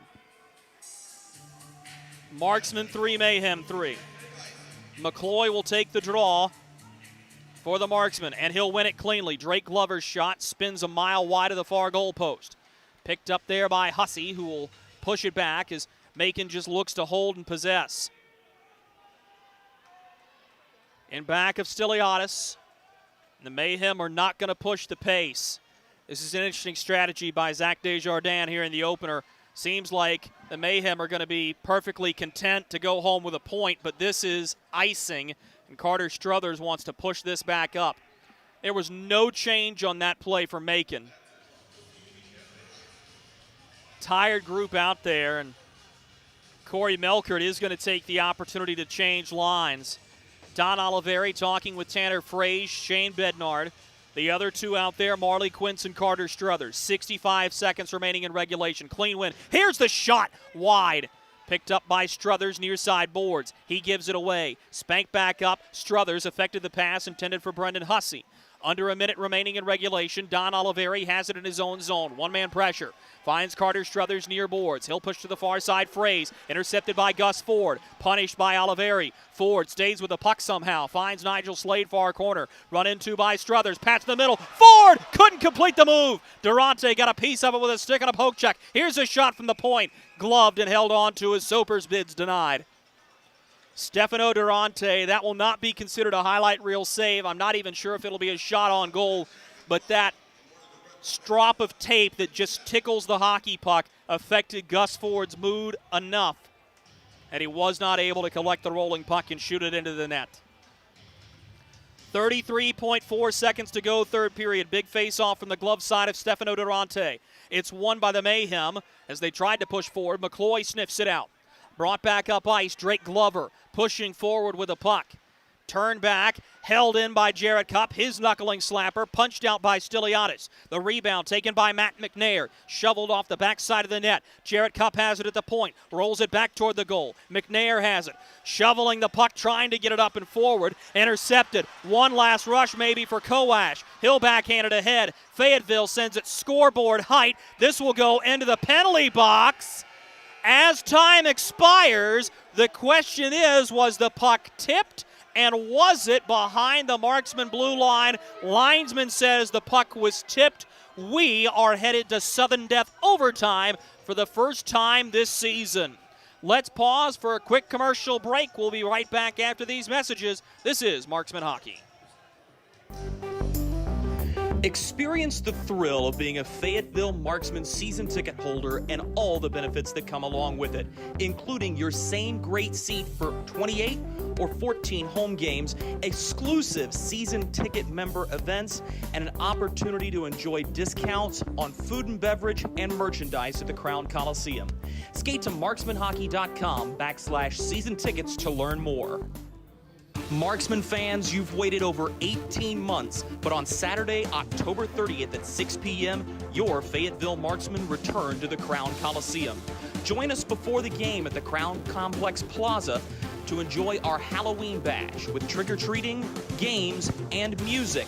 And then we take on the Macon Mayhem at 6 p.m. A post-game skate follows that Saturday night action. Skate to marksmanhockey.com and click the Tickets tab to secure yours today. We welcome you back to the Macon Coliseum. While you were gone, the officials conferred and did deem that the puck was shot over the glass without being affected by a tip and behind the blue line by Harrison Harper, and that's the key. You can send a puck out of play in neutral ice or in your own zone. If you're in defensive ice, you cannot shoot it over the glass. And it was a long conference to come to that as we took a minute commercial break, and with about 45 seconds gone by, that's when Harrison Harper slugged to the penalty box. So the Freddy's penalty kill is how the Marksmen will begin overtime. And just a gut-wrenching heartbreaker of a call for a rookie who is just trying to run out the clock. It's a 4-on-3 power play here in 3-on-3 sudden death overtime. Nigel Slade hangs onto the puck on his forehand. He was stick-checked, but the Mayhem have numbers in their own zone. Cameron to Joseph Drapelook. Pushes wide for Nigel Slade. Back to the top, Drapelook looking for a lane. Nigel Slade far wing. Now Joe Drapelook at the top once again. Near side, Jesse Cameron. Sniffing it out, Drapelook sweeps it across. Faking on the one-timer, Slade to Drapelook. At the blue line, takes a step into the top of the face-off circles. Far face-off circle, Slade shot off of Jarrett Cupp. Don Carter Jr. holds for Macon, feeds it to the point, Joseph Drapelook. Stepping into Jesse Cameron, his shot blocked on the way through. That's Don Oliveri onto the puck. He'll wrist it all the way down the length of the ice. Minute gone by in the Freddy's penalty kill for Fayetteville. New PK unit coming out, at least at the forward positions, as Matt McNair is out. McNair's going to get a chance here on what was nearly a poor change. He's back one-on-one on Soper. McNair spins away from the traffic, blows a tire. Brendan Hussey to it. 2-on-2 as Macon crosses the line. Hussey going to try to do it himself. Peels wide to the near boards. Brendan Hussey, stick checked by Don Oliveri. Hussey hanging on to the puck far boards now. Feeds it to the point for Soper. Back across for Brendan Hussey. Sniffing it out. Now Soper holds, fires a wrist shot. Durante catches. 29 seconds to go on the Mayhem power play. Stefano Durante with a couple of saves here in overtime to extend the game. 3:28 to go in the 3-on-3 overtime period. First overtime game for both of these squads this season. Both teams securing a point in the standings. It's a face-off win for the Mayhem. Reaching out to hold the line, Soper. Swings it across. Now near side forward to Soper. Back for Ford. They'll play pitch and catch there. Shoveled far wing. Hussey to Soper. Pushes one toward the net off of a skate. Held on to, is spinning with it now, Swiderski. Swiderski, top of the far face-off circle. Feeds low. Now to the top again, Soper. His shot kicked out by Durante. Struthers onto the puck for Fayetteville. Sends it off the far side boards. We'll go back to 4-on-4 now. This is Gus Ford driving in with the puck down the near side boards. Stops and pops. Nearly gave it away. Ford keeps with the puck. Cuts toward the slot. Into the middle. A good chance. But it's kicked away on the bid from Koash. Through the middle of the rink, Harrison Harper pushes it up and forward. Now the Marksmen have a turn to go on the attack. Harper driving. Here's a cut to the slot. Hanging on to the puck is McCloy. Loses it to Koash. Now McCloy finds it again. Sent toward the net. Don Oliveri to the puck. Oliveri backhands it off of Stiliadis. The rebound. Kicks free. Bednard coming in to stop the puck. But it's moved ahead. Breakaway chance. Game on the line. Swiderski. Stefano Durante shuts down the breakaway. Let's keep playing hockey. Ring 10 bells for that save. Stefano Durante with his biggest of the game, and he's been a hero here in overtime for the Marksmen. It's a great chance for Mike Swiderski, who cut free of everybody. It was a puck that was oscillating up on edge, rough ice after a hotly contested third period. The game was on a platter. Now we go back to 3-on-3. Face-off win is critical. Mayhem will take it. Here's a slap shot off the back end of a defender. Now a chance. It's Bednard away. One man with him. Bednard will drop for Oliveri. Oliveri reaching after it. Taken away by Drapeluk. Could be a 2-on-1. Nigel Slade down the near wing. Stick handles. Holds. Pushes it toward the net. Fayetteville standing tall in defense. Under 2 minutes to go in overtime now. Shane Bednard loses possession of the puck to Joseph Drapeluk. Gives it across. One-timer. Durante punches it away with the blocker. Rebound in the slot. Stefano Durante on top of the goal crease. Kicks it away. That's 6 saves in overtime for Durante. Marksmen are gassed. Jesse Cameron will force a pass up ice. Under 90 seconds to go in overtime. Here comes FX Girard, drives in, shoots, blockered away by Stiliadis. The rebound kicks free. It's Marley Quince on the near side boards. Marley Quince trying to turn it down into the near corner. Gives it away, it's Koash. Looking up ice, he's shielded by FX Girard. He'll find Eder, but he'll lose the puck to Jarrett Cupp, the former Mayhem. Cupp sidesteps a man. 3-on-2 as the Marksman cross into attacking ice. Here's Girard, low wrist shot. Stiliadis says no and freezes the rebound with a minute remaining in overtime. Up and down the ice we go. Stefano Durante has been a gem for the Fayetteville Marksmen in the bonus period. Crowd has inserted themselves into this one. Palpable anticipation for what will be an upcoming goal at some point. Face-off won by the Mayhem. Soper feeds it all the way around to the far side board, skated up by Brett Menton. Menton skating away from Matt McNair, who was able to prevent him from moving the puck in a meaningful way. At center now.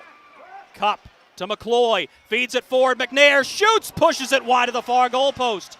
Now Jarrett Cupp. After a takedown behind the net, Cupp holding, looking, fires, knocked away on the way through. I think that hit the backside of one of the Mayhem defensemen. Here's Jarrett Cupp with his stick held. Let's keep playing. Cupp has it on a turnover, slid into the slot, shot. Stiliadis says no to Taylor Best. 20 seconds to go in overtime. Now Best twists it back. Oliveri has a lane, digs, holds, backhander, shovels it high of the crossbar. The rebound kicks to the near boards. One more chance. 5 seconds to go in overtime. All the way down. Menton slaps it. Durante has it. Freezes it. Plays it out. Let's go to a shootout in Middle Georgia.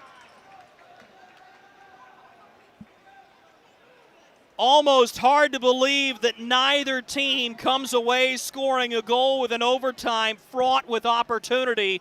We are going to go to the shootout here at the Macon Coliseum. Corey Melkert will have to choose his shooters here. He and Zach Desjardins will pick their guys to go, as the breakaway competition will decide the winner in this one. Shot counter here in the building is frozen at 37-21. I would wager to tell you Stefano Durante has made 30 saves in this hockey game. Michael Stiliadis has probably made 43 or 44. As the goaltenders will go back to the respective ends that they started the hockey game on. Macon has elected to allow the Marksmen to shoot first. Taylor Best, SPHL rookie, who has his first point tonight and assist, will shoot first. Best starts to the wide side, walks in, shoots, and scores. Taylor Best picks the low blocker side corner on Stiliadis. 1-0 in the shootout.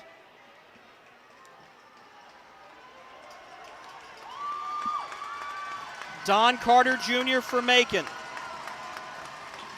He's had a really good game up to this point. Don Carter walks into the slot. His wrist shot misses wide.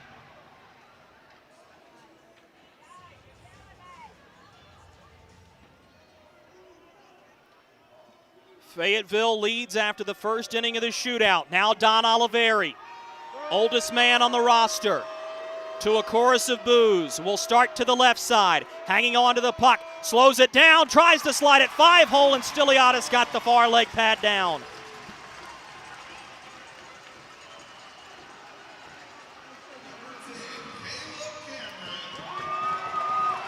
Caleb Cameron will have a go here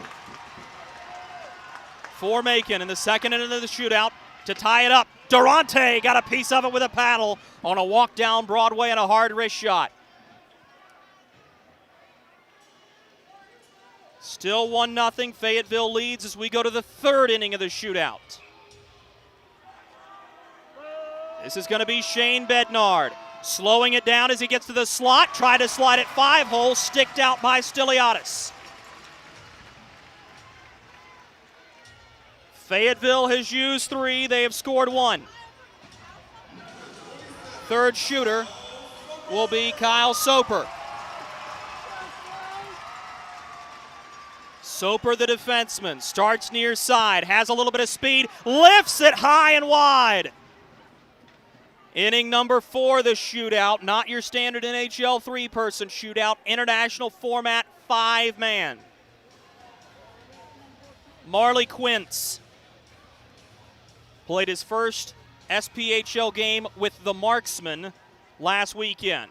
He's been all over the ice. Starts to the far side, walks in, lifts, scores! Marley Quintz over the blocker of Mike Stiliadis. And this will set up a sudden death shot for Nigel Slade. Slade scores, we keep going. Durante goes 4 for 4, we go home. The former Marksman with speed, Deeks, Durante got a toe to it, and Fayetteville is leaving Georgia with a W and 2 points.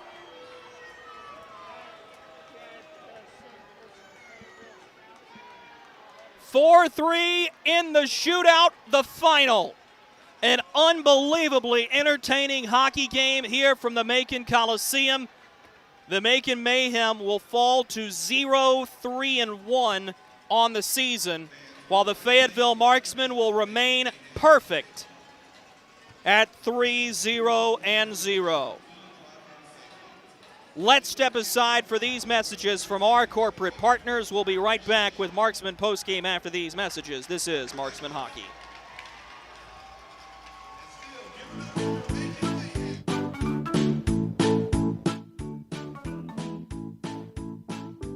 Marky? Carolina's Dentists offers the best in oral care and technology.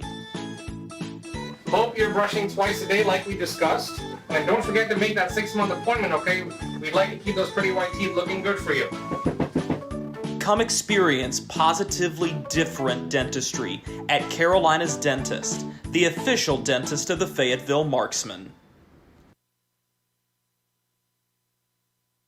Hey, it's Goldie from Good Morning Fayetteville for St. Peter Pest Control. They've been doing my pest control services all summer, and it's been wonderful not to have to deal with ants or mosquitoes the last few months. All that money I saved in calamine lotion. Ray and Preston St. Peter show up, they spray outside, but they also do in-home pest control. So if you have roaches or, dare I say, rodents, they'll take care of them as well, because the last thing you need is unwanted visitors making a nest in your Christmas decorations up in the attic. Call St. Peter Pest Control. They send all your bugs and pests to see St. Peter.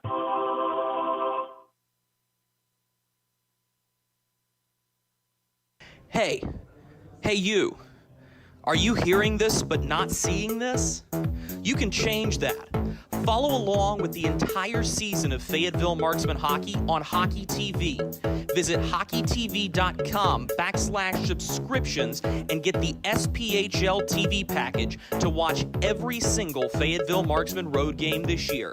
That's hockeytv.com/subscriptions. We welcome you back to the Macon Coliseum. You will be hard-pressed to find a better game than the one you just saw here tonight. It had drama, it had moments, and it had a little bit of everything. Let's go ahead and put this game on reset for you. It starts 9:50 into the first period. Scott Koash scores his first of 2 on a feed into the middle of the rink by Caleb Ford.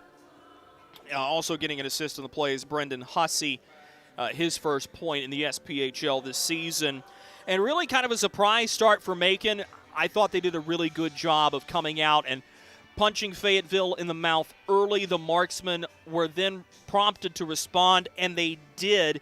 Both goals coming beyond the 5-minute-to-go mark in the first period. FX Girard collects on a feed from Taylor McCloy, makes no mistake on a shot around of Stiliadis, beating him to the glove side. And then one of those moments, you just never know what happens when you put the puck toward the net at the end of the period, as Taylor Best fires a shot that ricochets through Stiliadis. Matt McNair, along with other teammates, diving after the puck. It's McNair to get his third of the season to give the Marksmen a 2-1 lead at the tail end of the first period. That goal officially comes 19:57 into the frame. In the second period, the Marksmen had chances. Mike Stiliadis just had a tremendous hockey game, and one that will be remembered rather well by many here. And I think it's so important that you recognize what he did, because he was that good.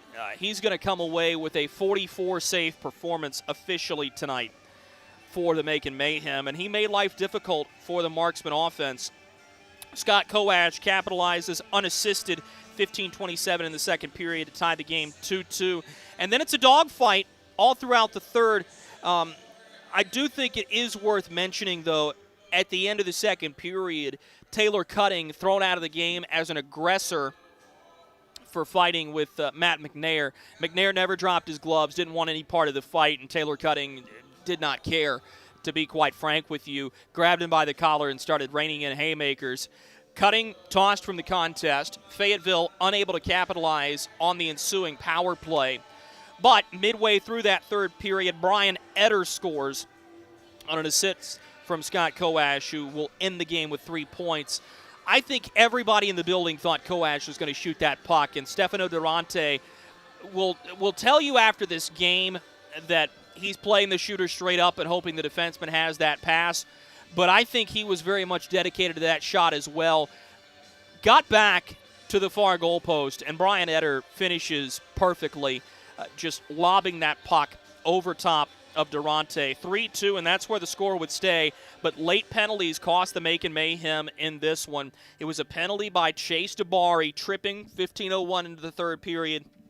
That was made worse by another tripping penalty on Brett Menton, 16:54 into the third period. And the Marksmen were finally able to capitalize again on the St. Peter Pest Control power play. It's Tanner Frey with his second of the season on the near side goal post. And you thought Fayetteville was going to have all the momentum. The Marksmen are going to find a way to get this done, whether it be in overtime or regulation. And you've just felt the air get let out of the Marksmen when Harrison Harper was called for delay of game, puck over the glass.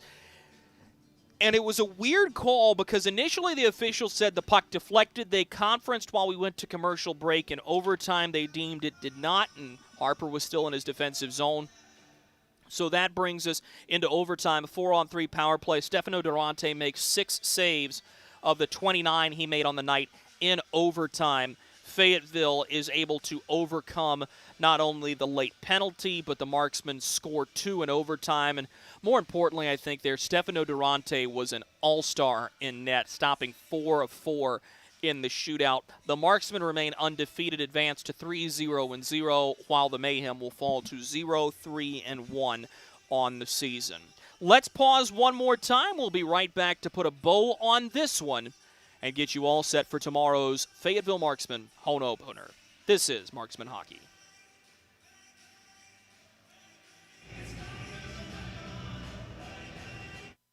Something so big, it'll change the world of chicken sandwiches. Zaxby's new signature sandwich with Zax sauce or new spicy Zax sauce, because the chicken sandwich war ain't over yet. The new signature sandwich. All the other little sandwiches can run along. We'll take it from here. Experience the thrill of being a Fayetteville Marksman season ticket holder and all the benefits that come along with it, including your same great seat for 28 or 14 home games, exclusive season ticket member events, and an opportunity to enjoy discounts on food and beverage and merchandise at the Crown Coliseum. Skate to marksmanhockey.com/season tickets to learn more. Marksman fans, you've waited over 18 months, but on Saturday, October 30th at 6 p.m., your Fayetteville Marksmen return to the Crown Coliseum. Join us before the game at the Crown Complex Plaza to enjoy our Halloween bash with trick-or-treating, games, and music. And then we take on the Macon Mayhem at 6 p.m. A post-game skate follows that Saturday night action. Skate to marksmanhockey.com and click the Tickets tab to secure yours today. One last time on this Friday night in the SPHL, we welcome you back to the Macon Coliseum, the Macon Centerplex. Fayetteville, 4. Macon, 3. And while there will be a little bit of celebration on the bus on the way back to the All-American City for the Fayetteville Marksmen, it is now a very fast turnaround to a 6 p.m. start tomorrow back inside the friendly confines of the Crown Coliseum. And I could wax on and I could tell you that if Taylor Cutting is not suspended, you're going to see a lot of fireworks early for a guy who likes to drop the mitts and likes to throw the fists. I could tell you that you're going to have a lot of emotion going into this game because there was so much emotion that was packed into this one, and that emotional games either end up being doubly as entertaining as the first one, but more often than not, they end up being one of those games that you kind of have to slog through because it just is naturally difficult to get back up for another one that had this much emotion and vigor to it. But instead of telling you about the hockey, I'm going to choose to tell you about something else altogether instead. When you wait 609 days, you are waiting well in excess of 18 months. And whether it be for a soldier to come home back into the arms of his loved ones, or whether it be waiting for a stroke of good news from a diagnosis of a disease, or just anything that you've been working and striving hard for, 1.5 years is a long, long time to wait. And with anticipation growing with every passing minute, tomorrow is that stroke of good news. Tomorrow is that honest return to normalcy. And we so hope that you will join us at the Crown Coliseum for opening night 2021. The Fayetteville Marksmen were supposed to be the #1 overall team in the SPHL when they were going to take on the Peoria Rivermen in the middle of March 2020, before the COVID-19 pandemic shut down not only the entirety of the hockey world, but the entirety of the world in general. And now, as the remnants of COVID-19 still affect the way we live our lives, what we are so anxious and glad to see is a true return to normalcy in a building that has packed so much energy and a world-class atmosphere for the game of hockey ever since the Fayetteville Marksmen planted their toes in the ice in Fayetteville. Tomorrow, the waiting is over. Tomorrow, a brand new chapter in Marksman hockey begins in the All-American City. And we so hope that you'll join us there. Until then, and the long-awaited end of anticipation, the final score from here in Middle Georgia one last time. In the shootout, the Fayetteville Marksmen 4, the Macon Mayhem 3. Our pregame show tomorrow starts at 5:45 p.m. You can catch us on Hockey TV and on the Marksman Radio Network. And we'll be on the air with Puck Drop at 6 p.m. from the Crown Coliseum tomorrow. Until then, I'm Drew Blevins. Thanks so much for listening. Good night.